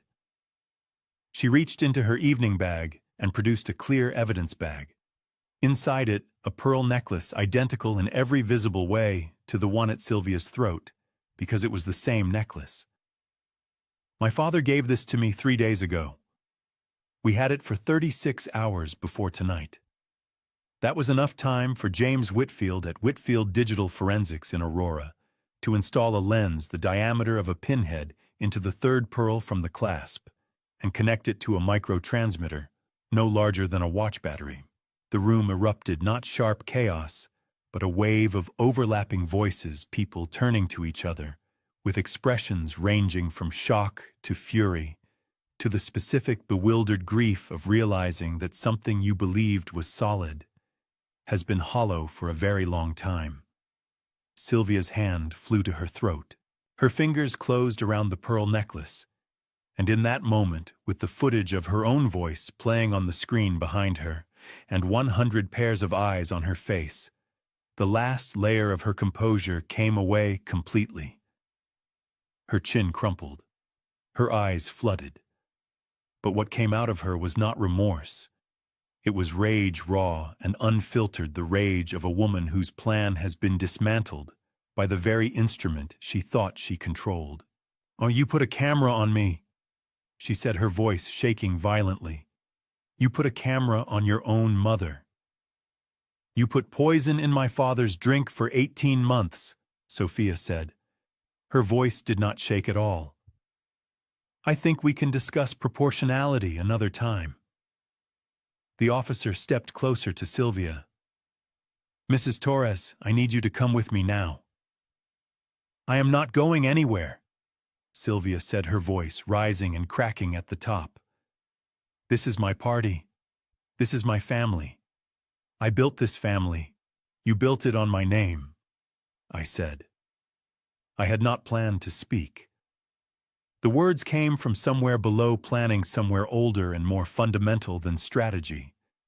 I stood slowly because my legs felt uncertain and heavy the way they had in Teresa's living room, and I looked at the woman I had married 30 years ago in a church in Colorado Springs with $27 in my checking account and more hope than sense.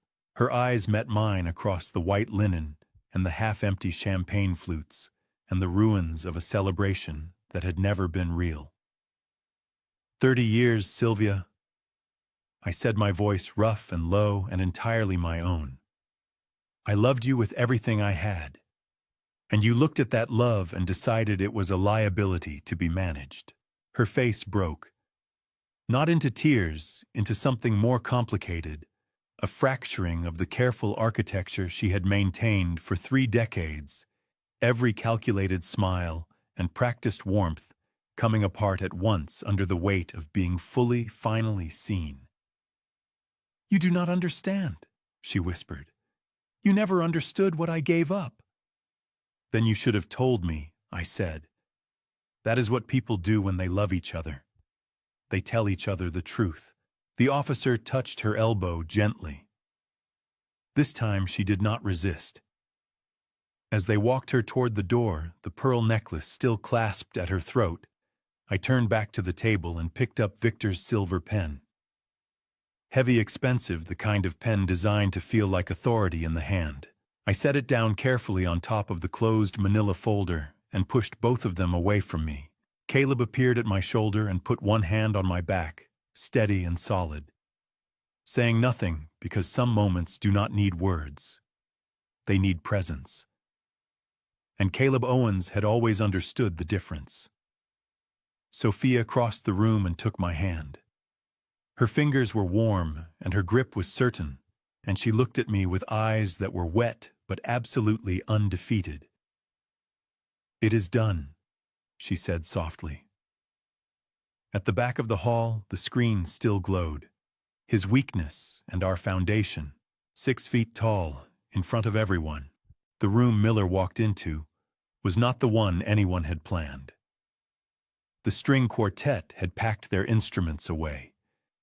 The waitstaff stood in uncertain clusters near the kitchen entrance, unsure whether to clear the tables or simply wait for someone to tell them what kind of evening this had become.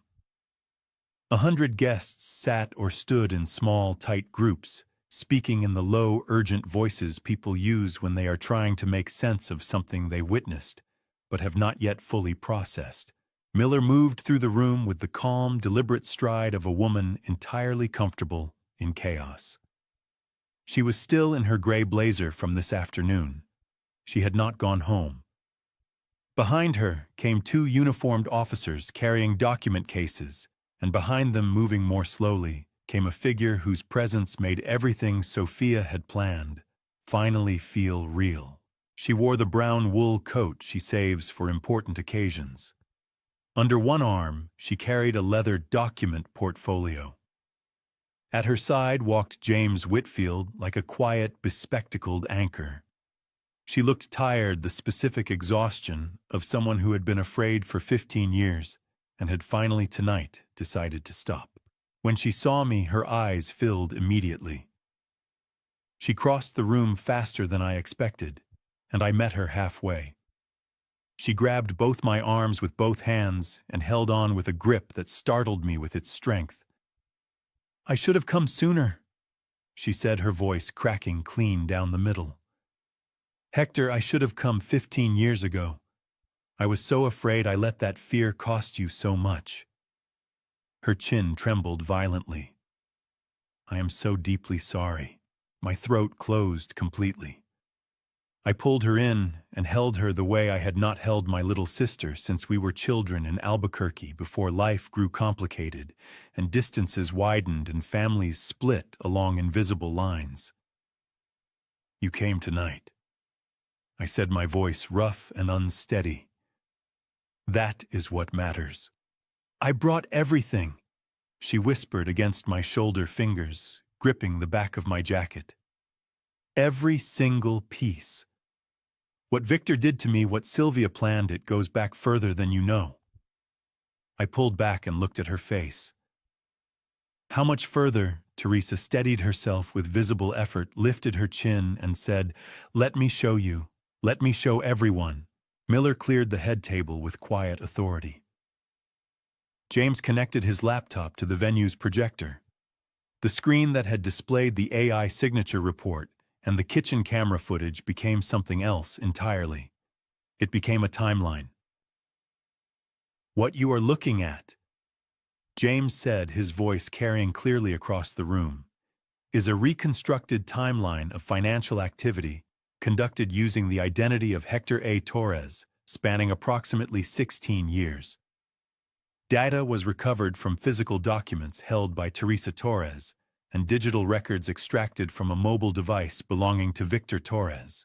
He clicked to the first point. 16 years ago.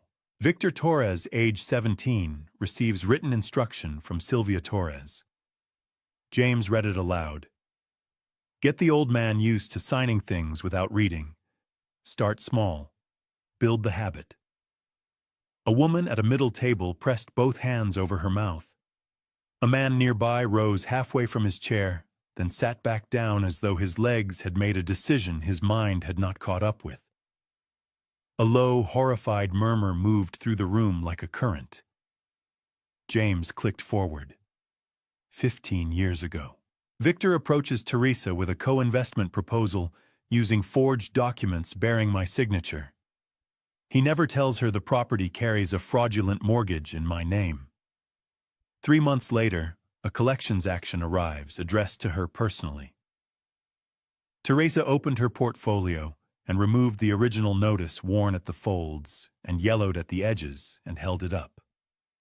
100 people looked at it without making a sound. Teresa Torres paid $47,000 from her personal retirement savings to settle that action. James continued. Victor provided no repayment. He provided instead a written threat that fabricated records existed which would implicate her in the original fraud if she ever spoke.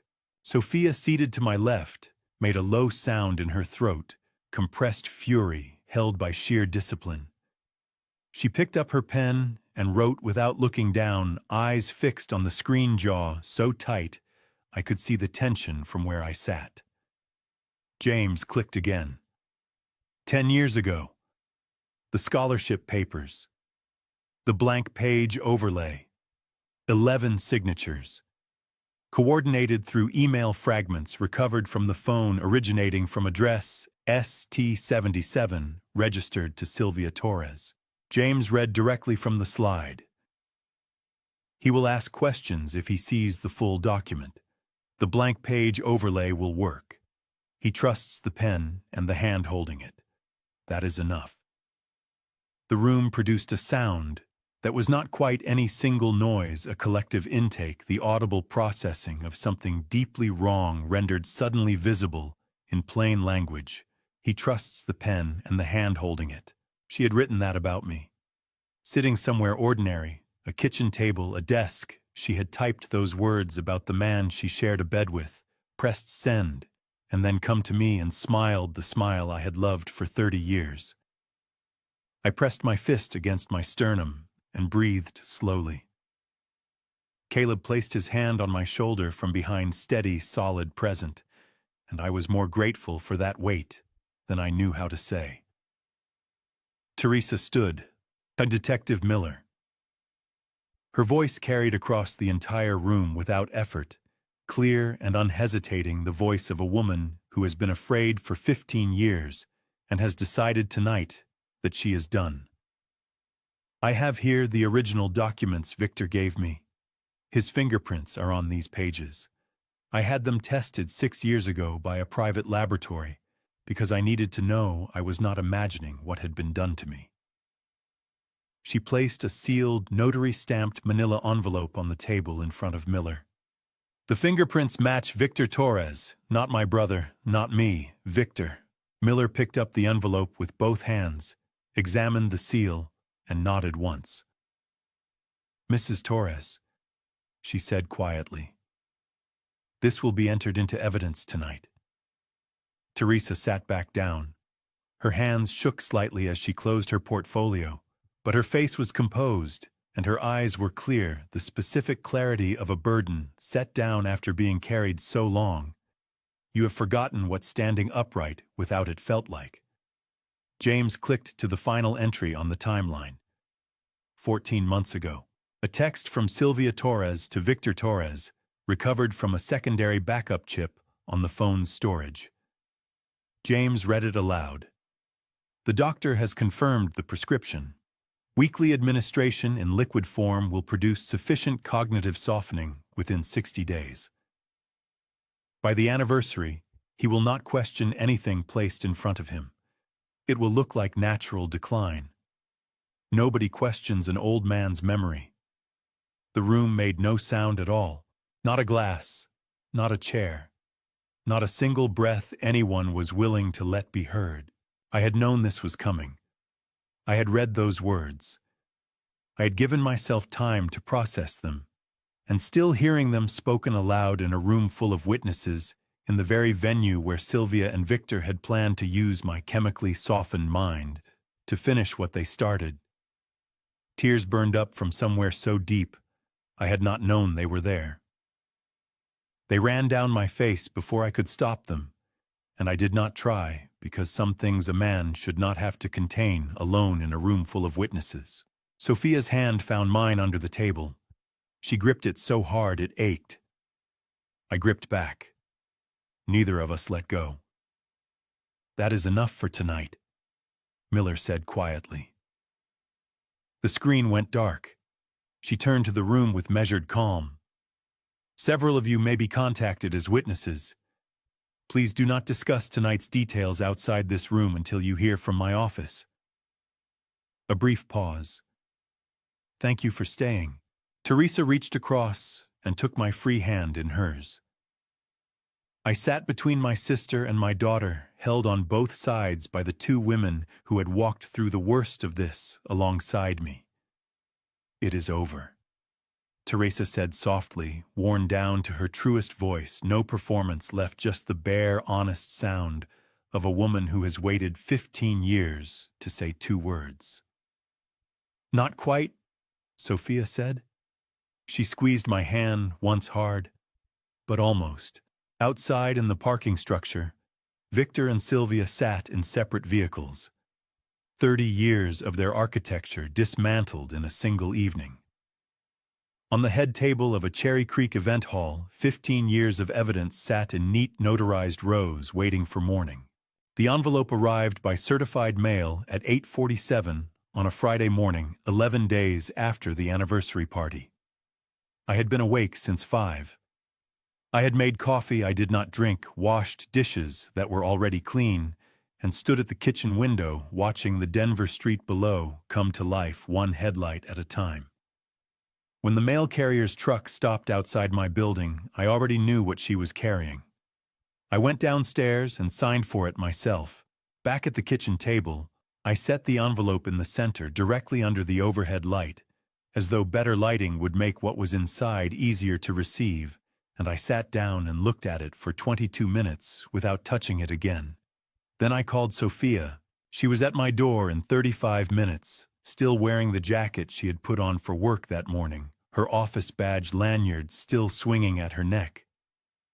She had left the moment my call ended. She came through the door, saw the envelope on the table, and her footsteps stopped completely. "You waited for me," she said. Her voice was soft and careful, the voice she uses when she is trying not to break something. "I was not going to open it alone," I said. She crossed the room, pulled out the chair across from me, and sat down. She looked at the envelope. She looked at my face. She looked at the envelope again, and I could see her reading everything she needed to know in the way I was holding myself too still, too careful, the stillness of a man bracing for impact. "Do you want me to open it?" she asked. "No," I said. "I need to do it myself." I picked it up. My hands were not steady.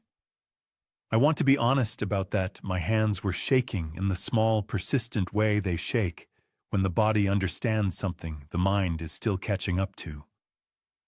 I ran my thumb under the seal, slowly, the way I used to open birthday cards when I was young enough to believe that whatever was inside would always be something good. The report was 3 pages. I did not read the first 2, the allele comparisons, the locus charts, the columns of statistical probability, designed to drain emotion from devastating facts. I turned directly to the summary on page 3, where the laboratory had written everything in plain language for people like me. Based on the STR analysis of 16 genetic loci, the probability of paternity of Hector A. Torres with respect to the tested male individual is 0.00%. The tested male individual is excluded as the biological offspring of Hector A. Torres. This conclusion is held to a scientific certainty of 99.9999%, 0.00%. I read it once. I read it again. I read it a third time, because some sentences require 3 readings before the brain agrees to accept them as real. Then I set the paper down very carefully on the table, the way you set down something fragile, even though the fragile thing was not the paper at all. Sophia leaned forward and read it. I watched her face while she did. I watched her jaw go tight, her nostrils flare. Her eyes fill with tears so fast it was like watching a glass overfill, no warning, no gradual rise, just suddenly full and spilling over. She pressed her lips together until they went white, fighting it back with everything she had. She lost that fight. The tears ran down her face freely, and she reached across the table and grabbed both of my hands in hers and held them so hard I felt my knuckles compress. "Dad," she said. Just that. Just my name. In a voice that carried 33 years of a story neither of us had known we were living inside. My throat closed. I had to breathe through it carefully, deliberately, like a man navigating a narrow passage in the dark. "And 33 years," I said. "I raised that boy for 33 years, Sophia." "I know," she whispered. Her chin was trembling so hard her whole jaw shook with it. "I know, Dad." "I taught him to drive," I said, and my voice came apart a little on the word drive, fraying at the edges the way old rope frays when it has been pulled too many times. In the parking lot behind the hardware store on Academy Boulevard, he kept riding the clutch. I kept telling him, "Feel for the catch, feel for the catch, do not force it." I pressed my fist against my mouth, held it there for a moment. He laughed when he finally got it. He slapped the steering wheel and looked at me like I had just handed him something real. My eyes were burning so badly I could barely see the report on the table between us. I thought I had. Sophia made a sound that broke open somewhere in the middle half. Sob half something fiercer than grief. She shook her head hard, tears flying from her cheeks, and tightened her grip on my hands until I could feel her pulse in my fingers. "You did give him something real," she said, her voice raw and certain at the same time. "You gave him everything a father gives a son. What he chose to do with it, that is not your fault. It was never your fault. Do you hear me?" I nodded. I was not sure I believed it yet. But I have learned in the past 11 days that sometimes you have to accept a truth before you can feel it. You hold it in your hands, and you say yes, and you trust that the feeling will come later when the body finally catches up with what the mind has been forced to know. Detective Miller called at 10:15. She was characteristically direct. No preamble, no cushioning, just the facts, delivered in the precise, even voice of a woman who respects the people she is talking to enough to give them the truth without decoration. "The DNA results have been entered into evidence," she said. "The DA's office has confirmed they are proceeding with all 5 charges against Victor Torres and all 5 charges against Sylvia Torres.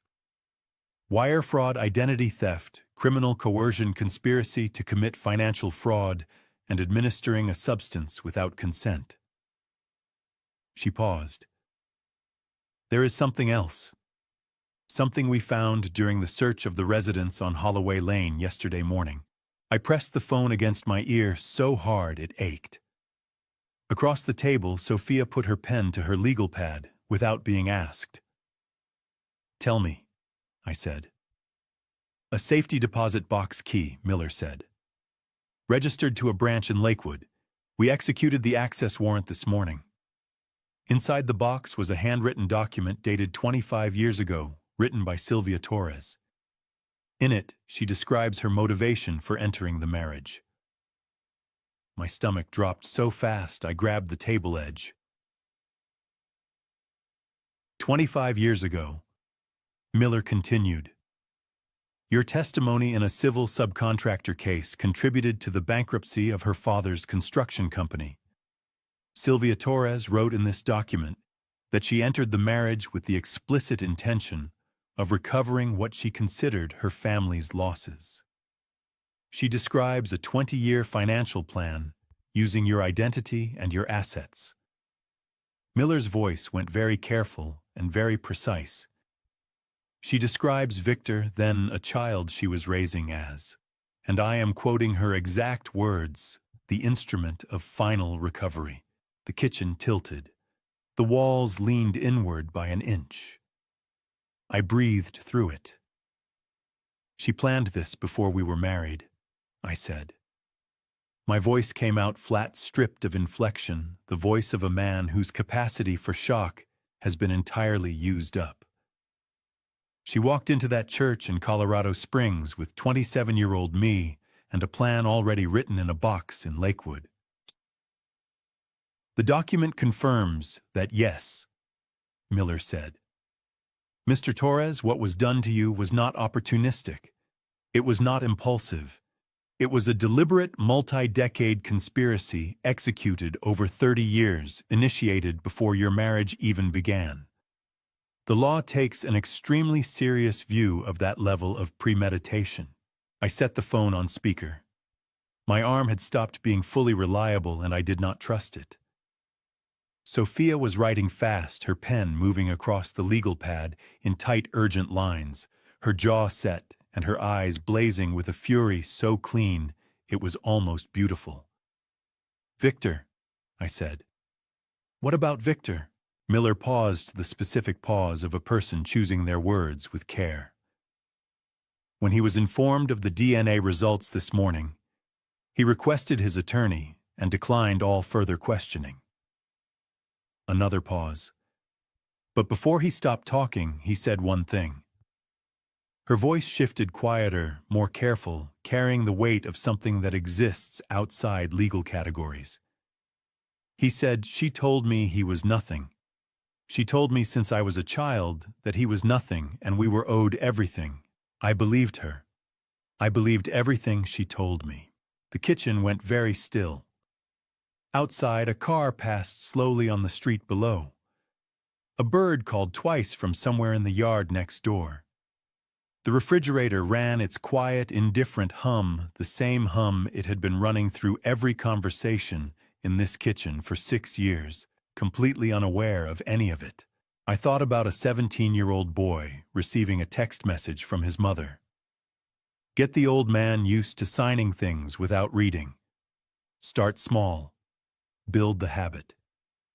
A boy told from the time he was old enough to understand language that the man who drove him to school and coached him through a parking lot on Saturday mornings and carried boxes up 2 flights of stairs on a bad knee was nothing. Was an obstacle. Was a resource to be spent. He was a child, I said. Not to Miller, to Sophia, to the kitchen. To the 33 years of a story I was only now reading from the outside. Whatever he became, she built that into him the way someone builds a weapon, deliberately, carefully, over years. That does not excuse what he did, Sophia said. Her voice was gentle, but her eyes were not. He was an adult making choices, Dad. He chose every single one of them. I know, I said. But it explains it. And I think I stopped. I looked at the DNA report on the table between us at those 6 decimal places of scientific certainty. I think that is its own kind of grief. Grieving a son who was never mine, and grieving the version of him that could have existed if someone had not gotten there first with a different story. Sophia stood up. She walked around the table and she put her arms around me from behind her chin, resting on the top of my head, the way she used to do when she was 12 years old and trying to make me laugh by pretending she was taller than me. I put my hands over hers. Outside the kitchen window, Denver went about its ordinary Friday morning traffic and coffee and people walking dogs and the distant sound of construction on the next block. The sound of something being built. I had built things my whole life, honestly and carefully, with the pride that comes from knowing your work will outlast you. And here in my kitchen, with my daughter's arms around me, I was still standing. That was enough for now. It had to be. The Denver County Courthouse on Colfax Avenue is not a beautiful building. It is large and gray, and deliberately imposing the kind of architecture designed to remind everyone who walks through its doors that what happens inside matters, that the weight of what is decided in these rooms is real and lasting, and not subject to the particular preferences of the people standing before it. I had driven past it 100 times in 30 years. I had never had reason to go inside. I went inside on a Tuesday morning in late October, 3 weeks after the anniversary party, wearing the same suit I had worn to the party itself. Sophia noticed and started to say something, then stopped herself. She understood, I think, that it was deliberate. I wanted to close the loop. I wanted to walk into that courthouse in the clothes I had been wearing when the story finally broke open, and walk back out in them when the first chapter of Justice was formally recorded. Caleb drove us. He was in civilian clothes, off-duty by choice, present by decision, the way he had been present at every point in this story that mattered. He found parking 2 blocks east, and we walked together in the October cold, our breath making small clouds in the air, the mountains visible to the west above the roofline, white-capped and enormous and entirely indifferent to whatever was about to happen in a courthouse on an ordinary Tuesday morning. Teresa met us on the steps. She was wearing the brown wool coat again, and she had done something with her hair that made her look more like the sister I remembered from 20 years ago, before fear had settled into her posture and made her smaller than she was. She stood straight. Her chin was up. She had driven down from Fort Collins alone at 6 in the morning because she had told me on the phone the night before. I need to be there, Hector. I need to see it. You look good, I told her. She laughed, a real laugh surprised out of her, the kind that involves the whole face and cannot be faked. I look terrified, she said, her eyes bright and wet at the same time. But I am here. Same thing sometimes, Caleb said, and held the door open for all of us. The arraignment courtroom was smaller than I had imagined. Wood paneling, fluorescent lighting, rows of bench seating that reminded me uncomfortably of the church in Colorado Springs, where I had gotten married 30 years ago. The gallery filled steadily Detective Miller and 2 members of her team, the DA's associate attorney, James Whitfield, in his wire-rimmed glasses and quiet suit. Mr. Crane was already at the defense table, his briefcase open, papers arranged with the tight precision of a man who knows his case is difficult and has decided that organization is the closest available substitute for optimism. Victor was brought in from a side door at 9:04. He was wearing a gray detention uniform, and the contrast with the charcoal blazer and silver tie of the anniversary party was so complete it felt almost theatrical. Like the same actor in 2 entirely different productions, the costume change revealing something the better clothes had been designed to conceal. He was thinner than he had been 3 weeks ago, His face was drawn, the composed, expensive-looking surface worn down to something rawer underneath. He moved with the careful, reduced quality of a person who has learned very recently that the space available to them is significantly smaller than it used to be. He did not look at me when he entered. He looked at the floor, then at Mr. Crane, then at his own hands folded on the table. His jaw was tight. His shoulders were held with the rigid discipline of a man fighting to maintain the last fragment of dignity available in a gray detention uniform on a Tuesday morning. I watched him and felt not satisfaction, not triumph. Something quieter and more complicated than either of those things. The specific grief of recognizing someone you once loved in a place and condition that cannot be undone. Sylvia was brought in 2 minutes later from a different door on the opposite side of the room. She had been released on bond and was dressed in her own clothes. A dark gray blazer hair, pinned back pearl earrings at her ears, because the pearl necklace was in an evidence bag in Detective Miller's office. She walked in with her chin up and her expression carefully composed, and for one moment, just one, I saw the woman I had married 30 years ago in that church in Colorado Springs. The set of her jaw, the deliberate quality of her carriage, the way she moved through a room as though she had already decided what the room was going to think of her. Then she sat down beside Mr. Crane, and the distance between us was the full width of a courtroom and 30 years of everything that had been built, and everything that had been built on top of it, and everything that had now collapsed. And I felt the weight of all of it at once in my chest, heavy and specific and entirely real.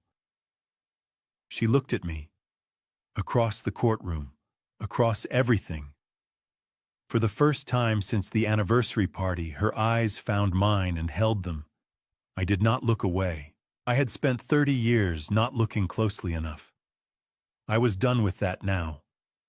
The judge entered at 9:15. The room rose and sat with the procedural choreography of a system that has been doing this for a very long time.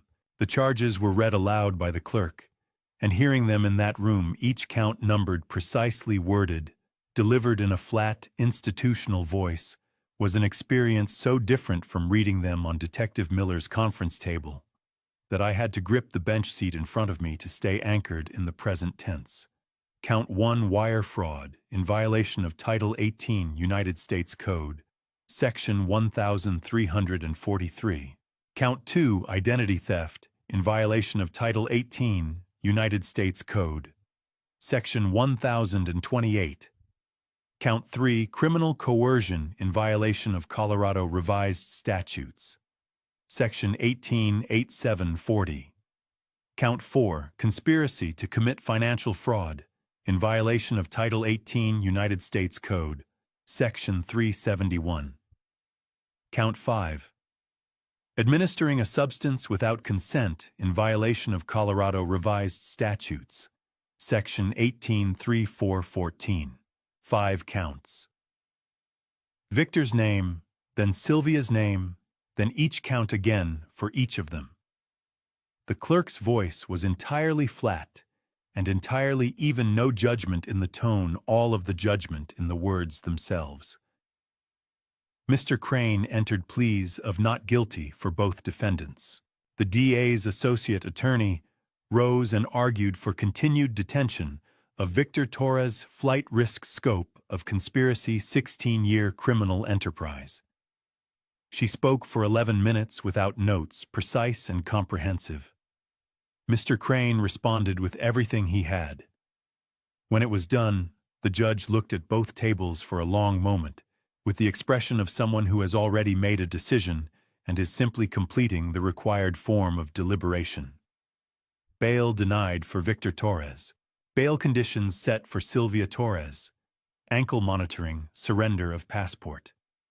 No contact with Hector Torres, Sofia Torres, or Teresa Torres. Victor's jaw tightened, but he did not move. Sylvia closed her eyes for exactly 3 seconds, then opened them and straightened in her chair with the reflexive composure of a woman who has spent 30 years making sure no room ever saw her flinch. Teresa, sitting to my right, exhaled a breath that seemed to come from somewhere 15 years deep. Her hand found my arm and squeezed once hard, and then her smile broke across her face, real and unguarded and wide, the first smile like that I had seen from her in years, bright, with a relief so large it spilled out of her eyes as tears, even while her lips were still curving upward. "Hector," she whispered, her voice completely undone and not caring at all. "It is happening. It is actually happening." Sophia on my left was already crying. Not the fought-back tears of the last 2 weeks, but the open, ungoverned kind. The kind that comes when the thing you have been bracing against for so long finally gives way and your body just lets go of all of it at once. She pressed the back of her hand to her mouth, gave up on that immediately, and let her shoulders shake, her other hand locked so tight in Caleb's that her knuckles had gone white. Caleb looked straight ahead at the judge's bench with his jaw set and his eyes bright, the specific expression of a man who is feeling a great deal and has decided that his job right now is to be the thing that does not move, the fixed point that the people he loves can lean against. I looked up at the high, narrow windows along the side wall of the courtroom.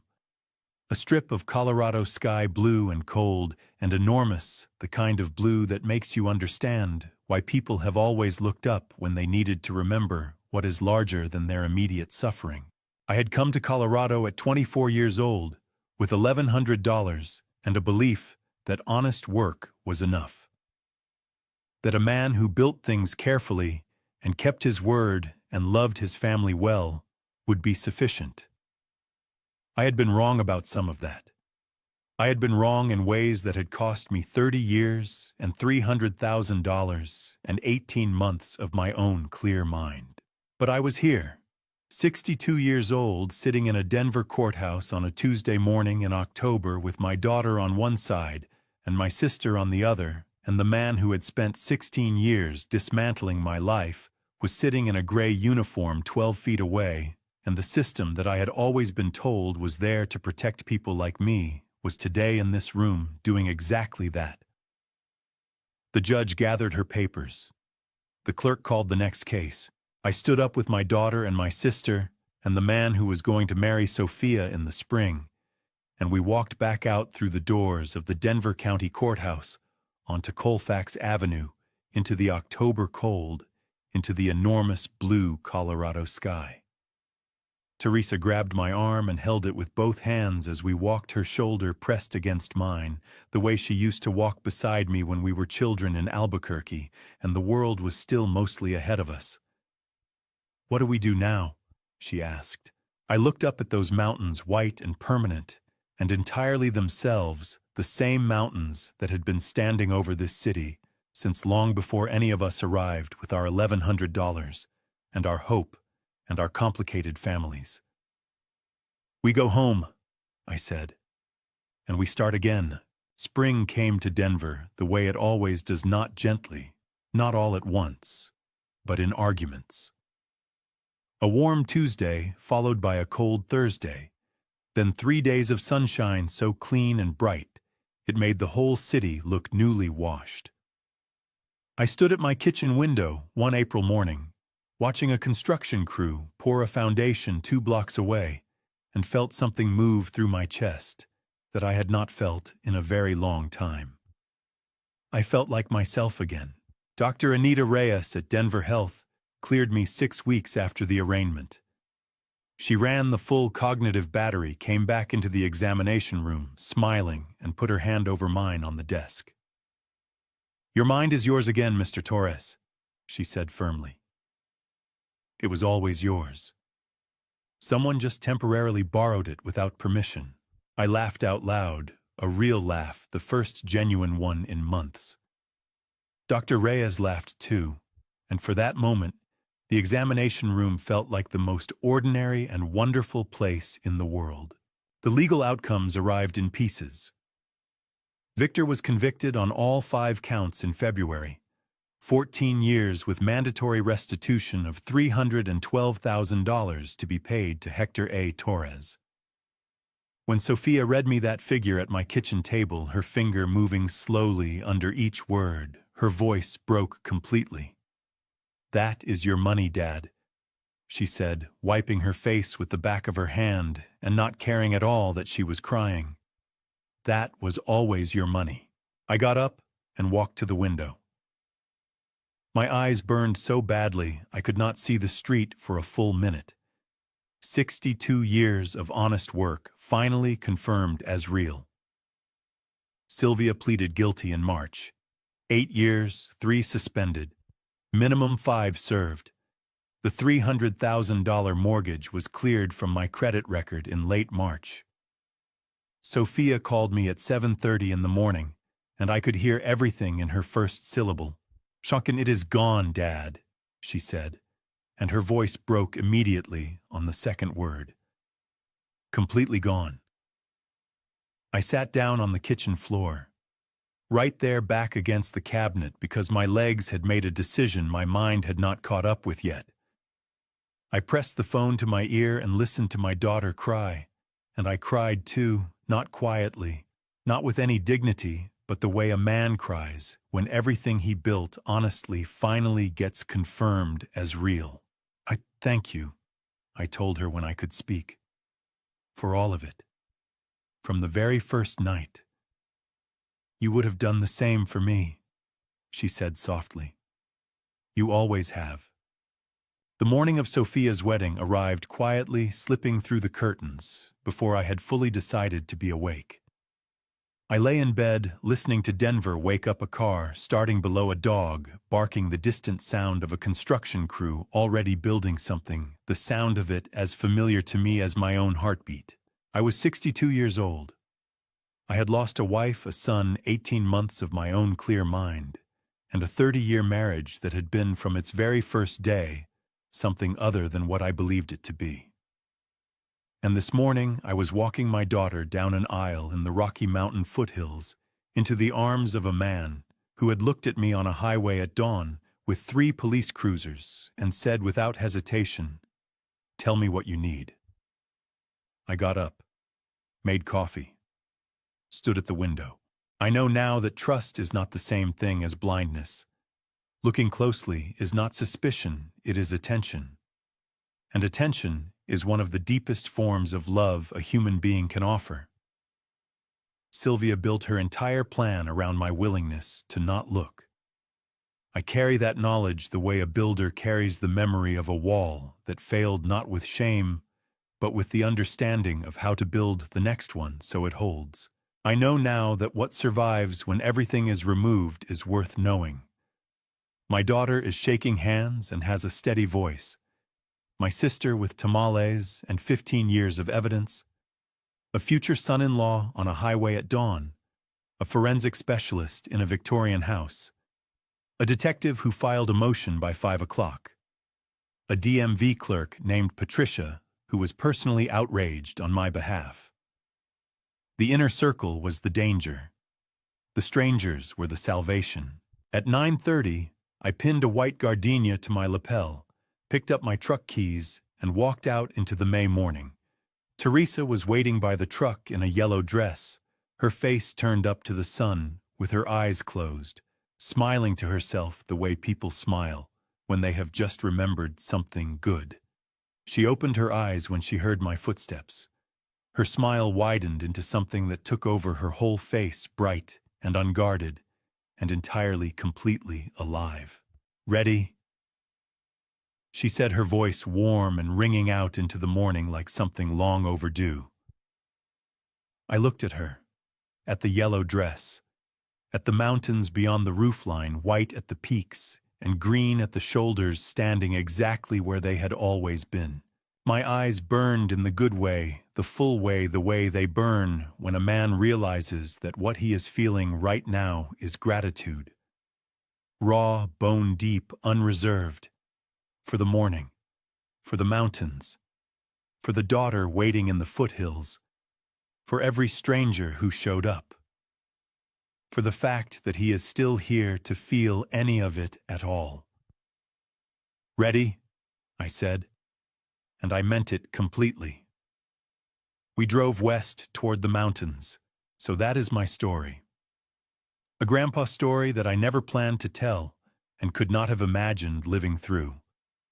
But here I am, still standing on the other side of it, and if there is one thing 62 years and everything that came after has taught me, it is this. Trust is not the same as blindness. Love is not the same as looking away. And the people who are closest to you are not automatically the people who are safe. I want to say something to anyone watching who has a family story of their own. Maybe one that feels too heavy to carry alone, maybe one that looks nothing like what you believed it was. Do not do what I did. Do not spend 30 years giving your trust freely and your eyes closed. Look closely at the people around you, not with suspicion, with attention. Because attention is the most honest form of love there is. My personal belief, and I will stand by it, is that no plan built on deception ever truly holds. I have seen it now with my own eyes. What is built on lies eventually collapses. What is built honestly, even slowly, even with worn hands and a bad knee and $1,100, that is the foundation that holds. I am a simple man. I built walls my whole life. I believe God put those walls in my hands for a reason. And I believe He also put Sophia, Teresa, and Caleb in my life for a reason to be there when my own walls came down. This grandpa's story is not just mine. It is every family story where someone stayed silent too long out of fear, and every family story where someone finally decided that the truth was worth more than the peace. If any part of this story stayed with you, if it made you feel something, think something, or remember something of your own, leave a comment below and let me know. Share this with someone who needs to hear it. And if you believe in stories that are honest even when they are hard, consider subscribing so you never miss the next one. Every story I tell is told with one purpose: to make sure nobody has to carry theirs alone. Thank you deeply for staying with me until the very end of this story. It means more than I can say. A gentle heads up before you go: the stories coming up on this channel contain some fictional elements crafted with the purpose of carrying real lessons. If that is not the kind of content you are looking for, no hard feelings at all, please feel free to step away and find something that speaks to you better. But if you are still here, I am glad you are. See you in the next one.